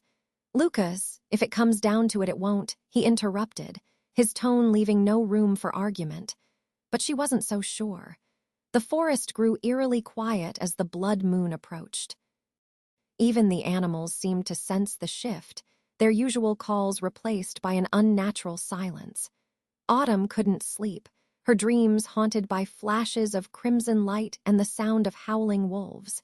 She spent most of her time with Lucas, though neither of them said much. It was enough just to be near him, to feel the warmth of his presence even as the world around them seemed to crumble. It wasn't until the night before the blood moon that she finally broke the silence. Lucas, she said softly, her voice carrying in the quiet cabin. He looked up from where he was sharpening a blade, his golden eyes meeting hers. What is it? I keep thinking about what Elias said, she admitted, about me being the key to all of this. What if he's right? Lucas set the blade down, his expression hardening. He's not. He's trying to manipulate you, Autumn. Don't let him get into your head. But what if I'm supposed to do something? She pressed. What if the oath chose me for a reason? Lucas stood and crossed the room, his hands resting on her shoulders as he looked down at her. You've already done enough, he said. You stood up to Elias. You've protected the oath in ways you don't even realize. That's enough. She searched his gaze, her chest tightening. Lucas, I'm scared. His hands tightened on her shoulders, his golden eyes softening. I know, he said. But you're not alone. We'll face this together. Autumn nodded, though the fear in her chest didn't ease. The night of the blood moon arrived like a storm rolling in inevitable, unstoppable. The moon hung heavy and low in the sky, its crimson light casting an eerie glow over the forest. Autumn stood at the edge of the clearing where the ritual would take place, her heart pounding as she looked around. Lucas was beside her, his presence steady and grounding. Claire and Ronan flanked them, their forms tense as they scanned the shadows for any sign of the rogues. The clearing itself was marked with ancient symbols carved into the ground, their lines glowing faintly in the moonlight. It was a place of power. Lucas had explained a place where the oath's bond was strongest, but it was also vulnerable. They'll come, Lucas said, his voice low. Elias won't let us finish the ritual without a fight. Autumn swallowed hard, her pulse roaring in her ears. What do I do? Stay close to me, he said. And if anything happens, if it gets too dangerous, you run. Don't wait for me, just run. She opened her mouth to argue, but the look in his eyes stopped her. He was serious, deadly serious. Okay, she whispered. The first rogue appeared minutes later, its sleek form darting through the trees, then another, and another. Soon the clearing was surrounded, the rogues circling like predators scenting blood. Elias stepped into view, his crimson eyes gleaming in the moonlight. How poetic, he said, his voice carrying through the night. The fallen alpha and his little human, standing together against the inevitable. Lucas growled low in his throat, his body tensing. This ends tonight, Elias. Elias smirked. Oh, I couldn't agree more. With a snap of his fingers, the rogues surged forward, their howls piercing the night. The battle for the oath had begun. Chapter 15, A Promise Kept the Clearing, erupted into chaos as the rogues surged forward, their snarls and howls tearing through the night. The crimson glow of the blood moon bathed the scene in eerie light, casting long, distorted shadows across the forest floor. Lucas shifted instantly, his wolf form cutting through the oncoming tide with brutal precision. Ronan and Claire followed, their movements equally swift and lethal as they engaged the rogues head-on. The air was thick with the sounds of battle, teeth snapping, claws raking, bodies slamming into the ground. Autumn stood frozen at the edge of the clearing, gripping the small knife Lucas had given her earlier. It felt insignificant in her trembling hands, but the weight of it grounded her as she watched the fight unfold. "Stay back," Lucas's voice growled in her mind, a command that reverberated with the same authority as the oath itself. But staying back felt impossible. The rogues were everywhere, their dark forms darting through the trees like shadows come to life. And Elias was watching her. He stood at the far side of the clearing, his crimson eyes locked on hers.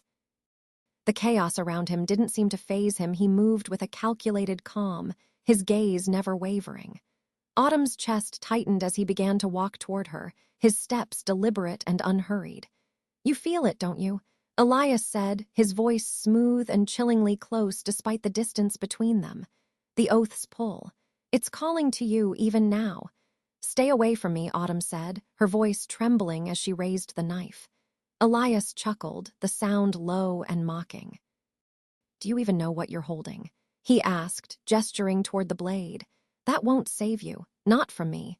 Before she could respond, Lucas appeared between them, his massive black wolf form snarling as he bared his teeth at Elias. "Ah, there he is," Elias said, his smile widening. "The ever-faithful guardian. Tell me, Lucas, how far are you willing to go to protect her?"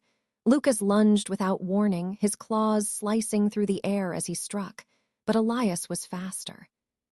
He sidestepped the attack with inhuman speed, his movements fluid and effortless. "You're wasting your strength," Elias said, his tone almost bored. "This fight isn't yours to win." Lucas growled low in his throat, circling Elias with a predator's focus. "You won't touch her," he snarled, his voice rough and dangerous even in his wolf form. Elias arched an eyebrow. "Is that a promise?" "It's a fact," Lucas said, lunging again. The fight between them was brutal, a deadly dance of strength and precision. Lucas was relentless, but Elias was toying with him, dodging and striking with a calculated cruelty that made Autumn's stomach churn. And then, through the chaos, Autumn felt it again. The pull. It started as a faint hum in her chest, growing stronger with each passing moment. The oath was calling to her, its energy vibrating through the clearing like a heartbeat. She turned toward the glowing symbols etched into the ground, their light brighter now, pulsing in time with the pull in her chest. She didn't understand what was happening, but she knew one thing: the oath needed her. Her feet moved before she could think, carrying her toward the center of the clearing. "Autumn!" Lucas's voice roared in her mind, sharp with panic, but she didn't stop. Elias's attention snapped to her, his crimson eyes narrowing as she approached the center of the ritual site. "What do you think you're doing?" he snarled, his calm facade cracking. Autumn ignored him, her focus locked on the symbols glowing beneath the blood moon's light. She dropped to her knees, pressing her hands to the ground as the energy surged through her. The oath's power was overwhelming, a flood of emotion and memory and ancient purpose that nearly knocked the breath from her lungs. She could feel it: the forest, the mountain, the wolves, all of it connected through a bond older than time itself. And then she saw it: the ritual. It wasn't about destruction or sacrifice. It was about balance. The oath wasn't just a bond, it was a promise, one that required trust, loyalty, and the willingness to give of oneself for the good of the whole. Autumn's breath hitched as she understood what needed to be done. "No," Elias's voice cut through the haze, sharp and desperate. He lunged toward her, his crimson eyes blazing with fury. But Lucas was faster. He slammed into Elias with a force that shook the ground, his teeth sinking into the rogue leader's shoulder. Elias howled in pain, his calm composure shattering as he thrashed against Lucas's grip. "Do it!" Lucas shouted, his voice raw with urgency. Autumn closed her eyes, focusing on the energy coursing through her. She reached deep into herself, drawing on the connection she felt to the oath, to the land, to Lucas. "I give myself freely," she whispered, her voice trembling but resolute. "To the oath, to the balance. I swear to protect it, to uphold it." The ground beneath her glowed brighter, the symbols pulsing in time with her words. The energy surged, building into a crescendo that left her gasping for air. and then it exploded. Light filled the clearing, blinding and all-encompassing. Autumn felt the power wash over her, through her, binding her to the oath in a way she hadn't thought possible. When the light faded, the clearing was silent. The rogues were gone, their forms scattered like shadows fleeing the dawn. Elias lay motionless on the ground, his crimson eyes dim and lifeless. And Lucas stood at the edge of the ritual site, his golden eyes wide with a mixture of awe and disbelief as he looked at her. "Autumn," he said softly, his voice trembling. She turned to him, her legs weak and her chest heavy. "Is it over?" she asked, her voice barely above a whisper. Lucas stepped forward, his hand brushing against her cheek as he nodded. "You did it," he said. "You saved the oath." Autumn closed her eyes, leaning into his touch as the weight of the night finally settled over her. But deep down, she knew this wasn't the end. It was only the beginning. Chapter 16, the pack divided the morning after the blood moon was strangely quiet. The storm that had been brewing in the air for weeks had passed, leaving behind an eerie stillness that didn't feel like peace. Autumn sat on the porch of the cabin, wrapped in a blanket as the first rays of sunlight filtered through the trees. The forest felt different now. She could feel its pulse, faint but steady, like the heartbeat of something ancient. It was comforting and unsettling all at once, a constant reminder of what she had done and what she had become. Lucas sat beside her, his golden eyes fixed on the horizon. He hadn't said much since the ritual, but his presence was grounding, a steady weight against the chaos still swirling in her mind. "Do you feel it?" she asked softly, breaking the silence. He glanced at her, his expression unreadable. "The oath," she nodded. "Yeah," he said after a pause. "It's stronger now. More stable. Because of you." Autumn looked down at her hands, her fingers curling into the fabric of the blanket. "It doesn't feel like I did much." Lucas turned to face her fully, his gaze intense. "You saved us, Autumn, all of us. Don't downplay that." She tried to smile, but it didn't quite reach her eyes. "And what happens now?" Lucas hesitated, his jaw tightening. "Now we deal with the fallout." The fallout came sooner than expected. By midday, Ronan and Claire arrived at the cabin, both looking worse for wear. Ronan's face was bruised, and there was a gash along Claire's arm that hadn't fully healed. They carried the kind of tension that made Autumn's stomach twist. "We need to talk," Ronan said without preamble, his gray eyes locking onto Lucas. Lucas crossed his arms, his expression hardening. "What now?" Claire stepped forward, her auburn hair disheveled, her gaze flicking to Autumn before settling on Lucas. "The pack's restless," she said. "They've heard what happened at the quarry, about her." She nodded toward Autumn. Autumn felt a knot of anxiety tighten in her chest. "What about me?" Ronan sighed, running a hand through his dark hair. "They're questioning everything, Lucas. The oath, the balance, your leadership. Some of them think he cut himself off, his lips pressing into a thin line. Some of them think what?" Lucas demanded, his golden eyes flashing. "That she's a threat," Claire finished, her tone careful. "That the rogues weren't just after her, they were after the power she unlocked. And now that the oath is tied to her, they think I can't protect it," Lucas said, his voice cold and sharp. Ronan met his gaze evenly. "Can you blame them? The pack's been fractured since your father's death. Half of them are barely loyal, and the other half are scared out of their minds." This he gestured to Autumn. "Is the kind of change that makes people nervous." Autumn stood abruptly, the knot in her chest unraveling into frustration. "I didn't ask for this," she said, her voice trembling. "I didn't ask to be tied to the oath or to be hunted by rogues. I'm doing everything I can to help, but if your pack has a problem with me, maybe they should take it up with the forest." Claire's lips twitched, the faintest hint of a smile breaking through her stern expression. Ronan, however, didn't look amused. "She's got fire," Ronan muttered, shaking his head. Lucas stepped forward, his posture tense as he addressed Ronan and Claire. "The pack needs to get over it. Autumn's not the enemy here. She's the reason the oath is still standing, and if they can't see that, then they're blind." Claire sighed, pinching the bridge of her nose. "You're not wrong," she said. "But you know as well as I do that logic doesn't always win in situations like this." People are scared, Lucas. They're looking for someone to blame. Then let them blame me, Lucas said, his voice low and steady. I can take it. Autumn frowned, stepping closer to him. That's not fair. It's reality, he said, his gaze softening as it met hers. And it's the only way to keep you safe. Later that evening, the pack gathered at a clearing deep in the forest, a neutral ground where disputes were settled and decisions were made. Autumn stood beside Lucas, her heart pounding as she scanned the crowd of wolves gathered before them. There were dozens of them, their human forms tense and restless, their eyes flicking between her and Lucas with barely concealed suspicion. Ronan and Claire stood off to the side, their expressions unreadable. Lucas stepped forward, his golden eyes sweeping over the crowd.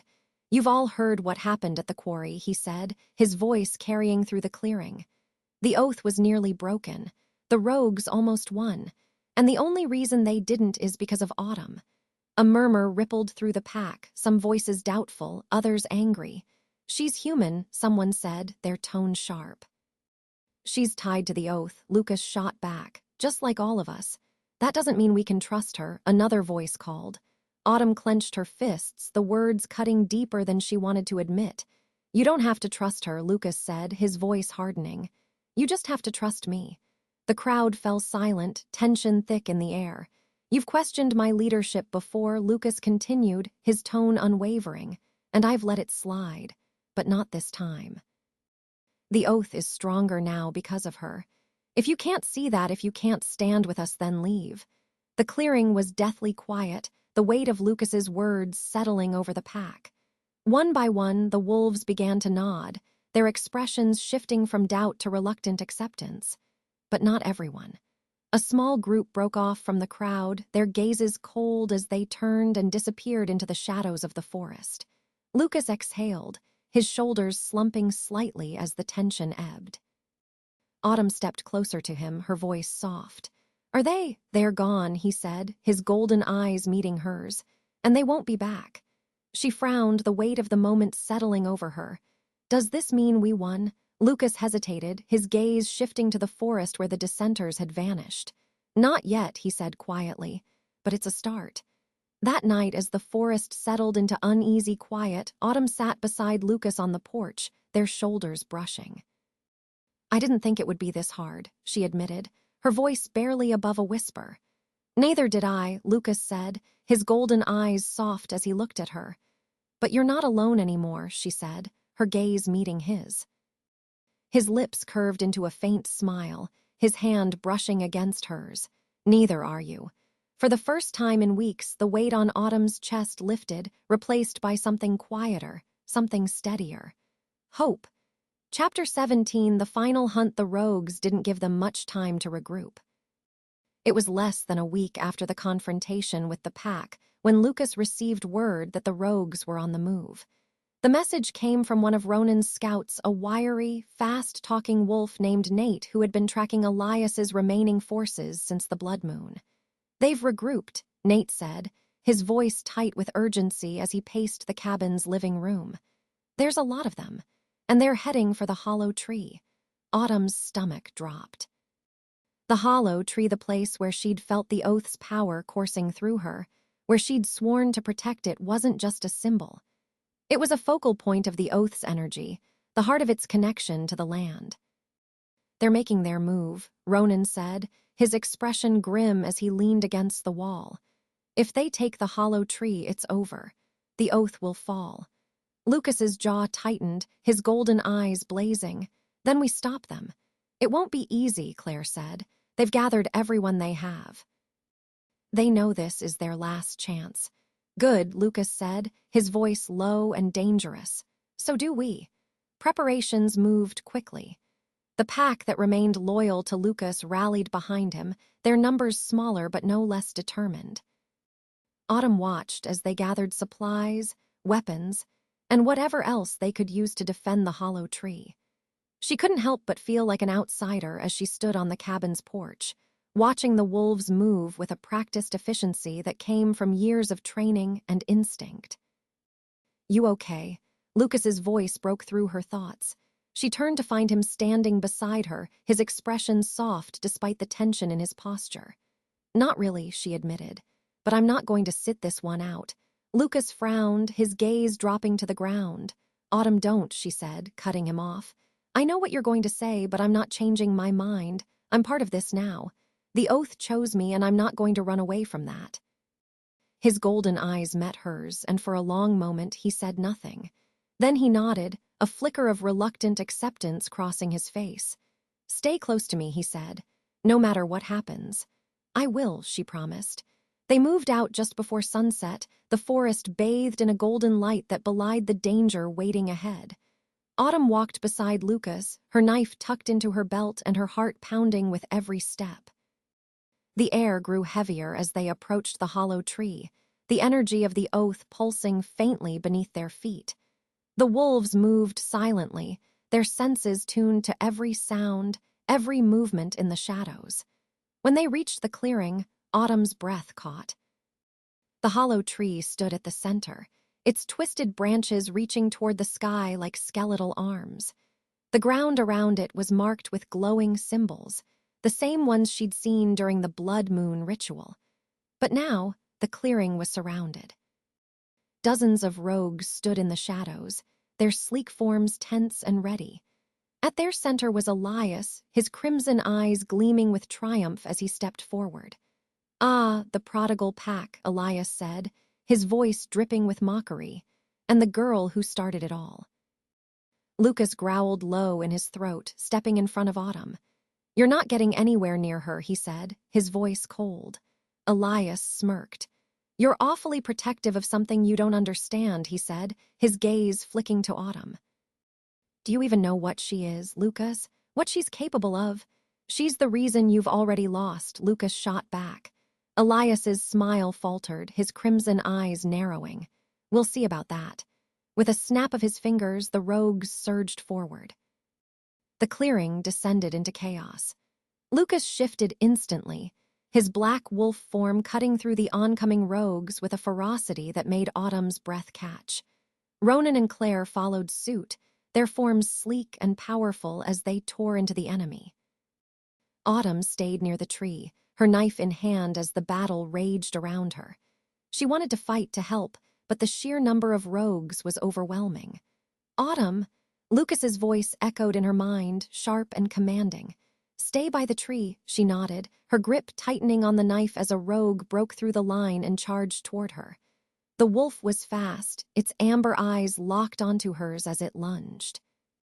Autumn raised the knife, bracing for impact, but before the rogue could reach her, Lucas slammed into it, his massive form sending the wolf crashing to the ground. "I told you to stay close," he growled, his golden eyes blazing as he turned to face her. "I am." She shot back, her voice trembling.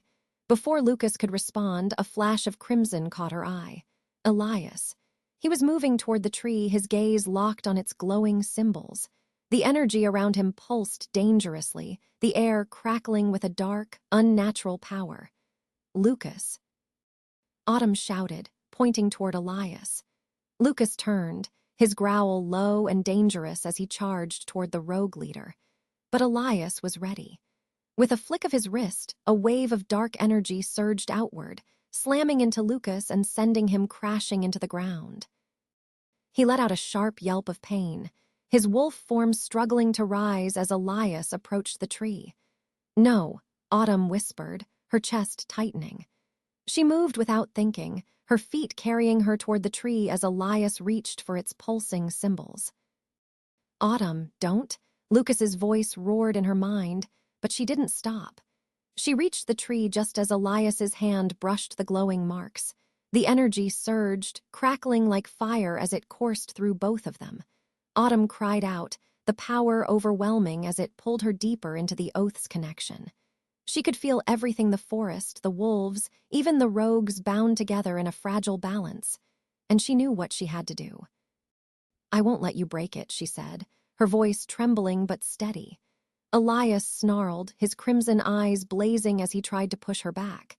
"You don't have the strength," he spat. "Watch me," she said, her hands pressing harder against the tree's symbols. The energy surged again, brighter and stronger, until it erupted in a blinding wave of light that swept through the clearing. When the light faded, the rogues were gone, their forms scattered like shadows fleeing the dawn. Elias lay motionless at the base of the tree, his crimson eyes dim and lifeless. Autumn collapsed to her knees, her chest heaving as she tried to catch her breath. Lucas was beside her in an instant, his human form crouching as he pulled her into his arms. "Are you okay?" he asked, his voice rough with worry. She nodded, her head resting against his chest. "I think so." The forest was silent, the tension in the air lifting as the oath's power settled once more. It was over. For now. Chapter 18, the bond unveiled the days after the battle at the hollow tree passed in a haze of exhaustion and recovery.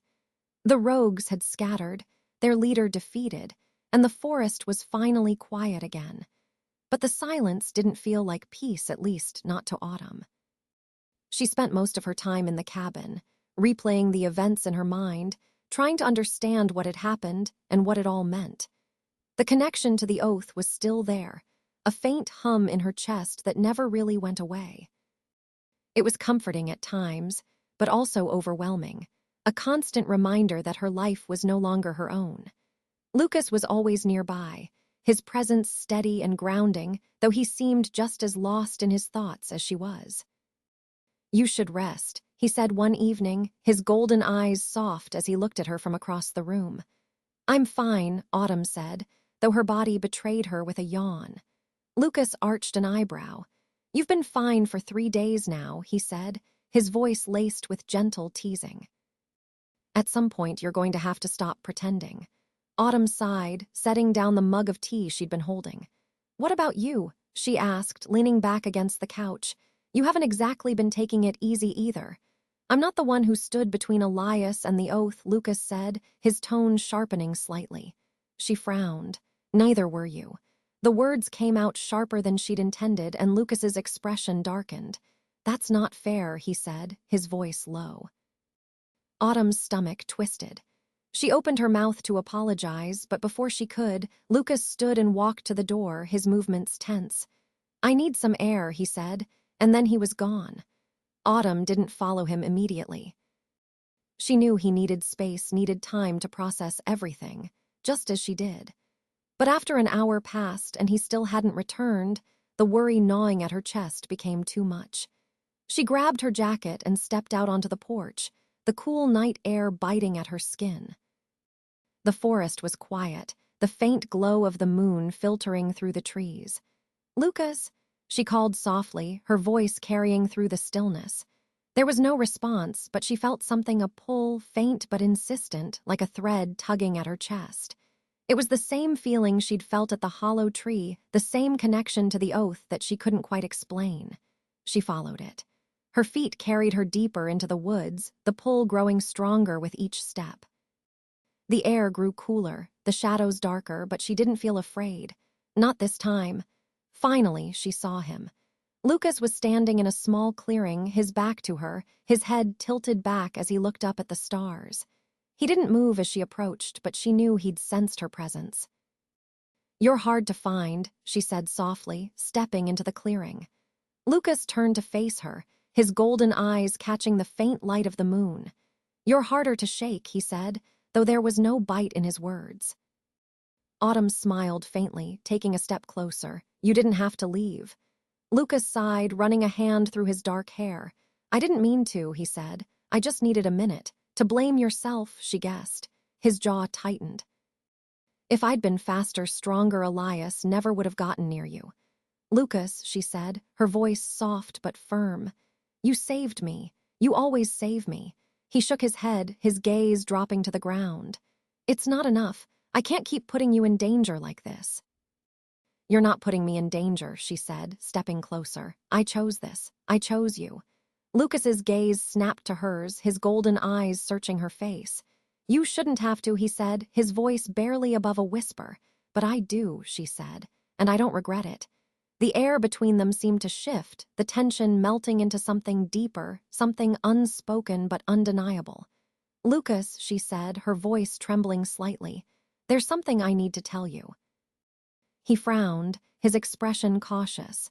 "What is it?" She hesitated, her chest tightening as she searched for the right words. "The oath, when I touched the tree, I felt it. It wasn't just a connection to the forest or the wolves. It was you. I felt you." Lucas's breath hitched, his golden eyes widening. I think we're part of it," Autumn continued, her voice barely above a whisper. "You and me. It's like the oath bound us together." Lucas was silent for a long moment, his gaze locked on hers. Then he stepped closer, his hand brushing against her cheek. "I felt it too," he said, his voice trembling. "That night at the hollow tree when I thought I was going to lose you, I felt it. Like a bond, stronger than anything I've ever known." Autumn's chest tightened, her heart pounding as his words sank in. "What does it mean?" she asked. Lucas's lips curved into a faint smile, his thumb brushing against her cheek. "It means we're stronger together," he said. "And it means I'm never letting you go." She smiled, her eyes stinging with tears as she leaned into his touch. "Good," she whispered. Lucas's golden eyes softened, his gaze warm and steady. "Autumn," he said, his voice low. Before she could respond, he leaned in, his lips brushing against hers in a kiss that was both tender and fierce, a promise as much as it was a declaration. The forest seemed to breathe around them, the faint hum of the oath pulsing through the air like a heartbeat. When they finally pulled apart, Autumn rested her forehead against his, her breath mingling with his. "Whatever happens next," Lucas said softly, "we face it together." Autumn nodded, her heart steady for the first time in days. "Together," she said. And for the first time, she truly believed it. Chapter 19, The Price of Freedom. Autumn woke to the sound of rain tapping against the cabin roof. The soft rhythm was almost soothing, but the weight in her chest reminded her that peace was still a fragile illusion. The forest had returned to its quiet hum, but the aftermath of the battle lingered like a shadow over everything. The rogues had been defeated, Elias was gone, and the oath had been protected. Yet the pack remained fractured, the wounds of distrust and fear not so easily healed. Autumn could feel the oath's pulse in her chest, stronger now than it had ever been. But with that strength came a growing sense of responsibility, an unshakable connection to something far greater than herself. She sat on the edge of the bed, staring at her hands. They looked the same as they always had, but they didn't feel like hers anymore. "You're thinking too hard." Lucas's voice broke through her thoughts, soft and familiar. She looked up to see him leaning against the doorframe, his golden eyes warm despite the faint lines of exhaustion on his face. "I can't help it," she said with a small shrug. "Everything feels different." Lucas crossed the room, sitting beside her on the bed. "That's because it is," he said. "But different doesn't mean bad." Autumn gave him a faint smile. "You sound optimistic." He smirked, his hand brushing against hers. "Don't get used to it." The warmth of his touch steadied her, but the questions swirling in her mind refused to settle. "Do you think the rogues are really gone?" she asked. Lucas's expression darkened. "No," he said after a moment, "not all of them. Some scattered when Elias fell, but they'll regroup eventually. They always do." Autumn's stomach twisted. "And when they do?" "We'll be ready," Lucas said, his voice firm. She nodded, though the thought of another fight made her chest tighten. "What about the pack?" Lucas sighed, leaning back on his hands. "That's the harder part. The ones who stayed there loyal, but they're scared. And the ones who left," he trailed off, his jaw tightening. "They don't trust you," Autumn said softly. "They don't trust the oath anymore," Lucas corrected. "And by extension, they don't trust you." The weight of his words settled over her, heavy and suffocating. "So what do we do?" "We keep moving forward," he said. "We rebuild. We remind them what the oath stands for, what it's worth fighting for. And if they don't listen..." Lucas's golden eyes met hers, steady and unflinching. "Then we fight for it anyway." That afternoon, Autumn ventured into the forest alone. Lucas had protested, of course, but she'd insisted she needed time to think, to clear her head. The air was crisp and cool, the rain having softened to a faint drizzle. The forest felt alive, the energy of the oath humming faintly beneath her feet. She followed the familiar pull, her steps carrying her toward the hollow tree. When she reached it, she stopped, her breath catching in her throat. The tree looked the same as it always had, gnarled and ancient, its twisted branches reaching toward the sky. But now she could feel its presence more acutely, like a living, breathing thing. She placed her hand on the rough bark, her fingers tracing the faint glow of the symbols etched into its surface. "You've changed," a voice said, startling her. Autumn spun around to see Claire stepping into the clearing, her auburn hair damp from the rain. "Claire," Autumn said, her heart still racing, "you scared me." "Sorry," Claire said, though the small smile on her lips suggested she wasn't entirely sincere. Autumn frowned. "What are you doing here?" "I could ask you the same thing," Claire said, stepping closer. "But I think I already know." Autumn's chest tightened. "You're here to check on me, aren't you?" Claire tilted her head, her expression unreadable. "You're tied to the oath now, Autumn. That makes you important, to the pack, to the forest, to all of this." "I don't feel important," Autumn said softly. "Good," Claire said. "That means you're not letting it go to your head." Autumn gave her a faint smile. "Do you think they'll come back?" "The rogues?" Claire asked. When Autumn nodded, Claire's expression hardened. "Yes, sooner or later they always do." Autumn sighed, her gaze dropping to the ground. "I don't know if I'm ready for that." Claire placed a hand on her shoulder, her grip firm but reassuring. "None of us are ever ready," she said, "but you'll fight anyway. That's what matters." Autumn looked up at her, the weight in her chest easing slightly. "Thank you," she said. Claire nodded, a flicker of warmth breaking through her usual stoicism. "You're stronger than you think, Autumn.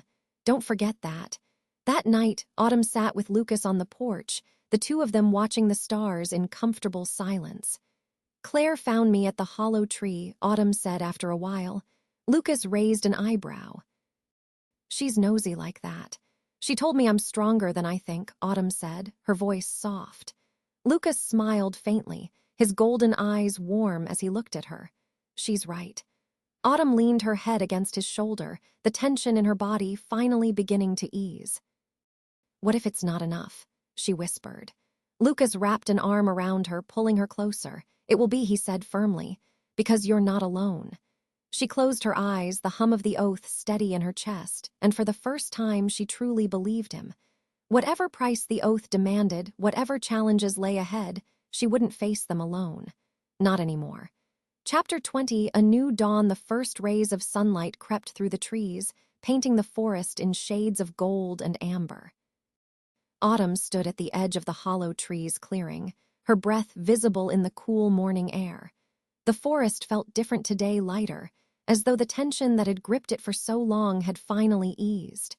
Behind her, the faint sounds of life carried through the woods. The pack had gathered nearby, not just to watch over the hollow tree, but to begin the slow work of rebuilding. Autumn ran her fingers over the symbols etched into the bark of the hollow tree. They pulsed faintly beneath her touch, a reminder of the bond she'd forged with the oath and the power that now lived within her. "You're up early." She turned to see Lucas stepping into the clearing, his golden eyes catching the morning light. He looked more rested than he had in weeks, though the weight of leadership still lingered in the set of his shoulders. "I couldn't sleep," Autumn said with a small shrug. "I needed to be here." Lucas nodded, stepping closer until he was beside her. "It feels different, doesn't it?" "Yes," she said softly. "The forest, it feels alive again, like it's breathing." "That's because of you," Lucas said, his voice warm. Autumn frowned, shaking her head. "It's not just me. It's all of us. You, the pack, the oath, it's everything working together." Lucas's lips curved into a faint smile. "You sound like an alpha." She glanced at him, startled. "What?" He chuckled, leaning against the tree. "You have a way of bringing people together, Autumn. Of making them believe in something bigger than themselves. That's what a leader does." "I'm not a leader," she said quickly. "Maybe not yet," Lucas said, his tone thoughtful. "But you could be. Someday." Autumn's chest tightened at the thought. She didn't see herself as anything more than what she was, a girl caught in the middle of something ancient and powerful, trying to find her place. But Lucas's faith in her, his unwavering belief, made her wonder if he saw something in her that she couldn't yet see in herself. By mid-morning, the clearing was bustling with activity. Wolves in their human forms moved through the forest, clearing debris, strengthening old trails, and tending to the wounds left by the rogue's attack. Autumn found herself working alongside Claire, the two of them hauling a fallen tree limb away from the hollow tree's perimeter. "Never thought I'd see the day Lucas got the pack to rally like this," Claire said, her tone light but laced with genuine respect. "He didn't do it alone," Autumn said, glancing at the other wolves. "No, but he started it," Claire said, her sharp eyes flicking to Autumn. "And you gave him the reason to finish it." Autumn hesitated, unsure how to respond. She didn't feel like the reason for anything, just another piece in a puzzle that had been shifting for generations. Claire seemed to sense her discomfort and smirked. "Don't overthink it. Just take the win." Autumn laughed softly, shaking her head. "I'll try." That evening, the pack gathered in the clearing near the hollow tree. A fire crackled at the center, its warm glow casting long shadows across the forest floor. Lucas stood at the edge of the firelight, his golden eyes scanning the crowd. When he stepped forward, the quiet hum of conversation faded, all eyes turning to him. "For a long time, this pack has been fractured," he began, his voice steady and clear. "We've faced loss, betrayal, and fear. But we've also seen courage, loyalty, and strength. And tonight, we stand here together not as a broken pack, but as one." A murmur of agreement rippled through the crowd, the tension in the air softening. Lucas's gaze found Autumn, and for a moment, the weight of his words seemed to shift to include her in a way that made her chest tighten. "The oath is stronger now," he continued, "because we fought for it, because we chose to protect it no matter the cost." He paused, his golden eyes sweeping over the gathered wolves. "But the fight isn't over. The rogues will return. The forest will face new threats. And when that happens, we'll be ready." The pack let out a collective howl of agreement, the sound echoing through the trees like a promise. Autumn felt the pulse of the oath in her chest, steady and strong, and she knew Lucas was right. They would be ready. After the gathering, Lucas found her sitting near the edge of the clearing, staring up at the stars. "Long day?" he asked, sitting beside her. She smiled faintly. "Long month." Lucas chuckled, his golden eyes soft as he looked at her. "You did good, Autumn." "So did you," she said, her gaze meeting his. They sat in silence for a while, the quiet of the forest wrapping around them like a blanket. "Do you ever wonder what's next?" Autumn asked softly. "All the time," Lucas admitted. "But I don't have to wonder alone anymore." She turned to him, her chest tightening at the warmth in his gaze. "Neither do I." Lucas leaned closer, his hand brushing against hers. "Whatever comes next," he said, his voice low and steady, "we'll face it together." Autumn nodded, her heart steady for the first time in what felt like forever. "Together," she said. The forest hummed around them, the oath's promise woven into the air. And as the first light of dawn crept over the horizon, Autumn knew they had found more than just peace. They had found a new beginning.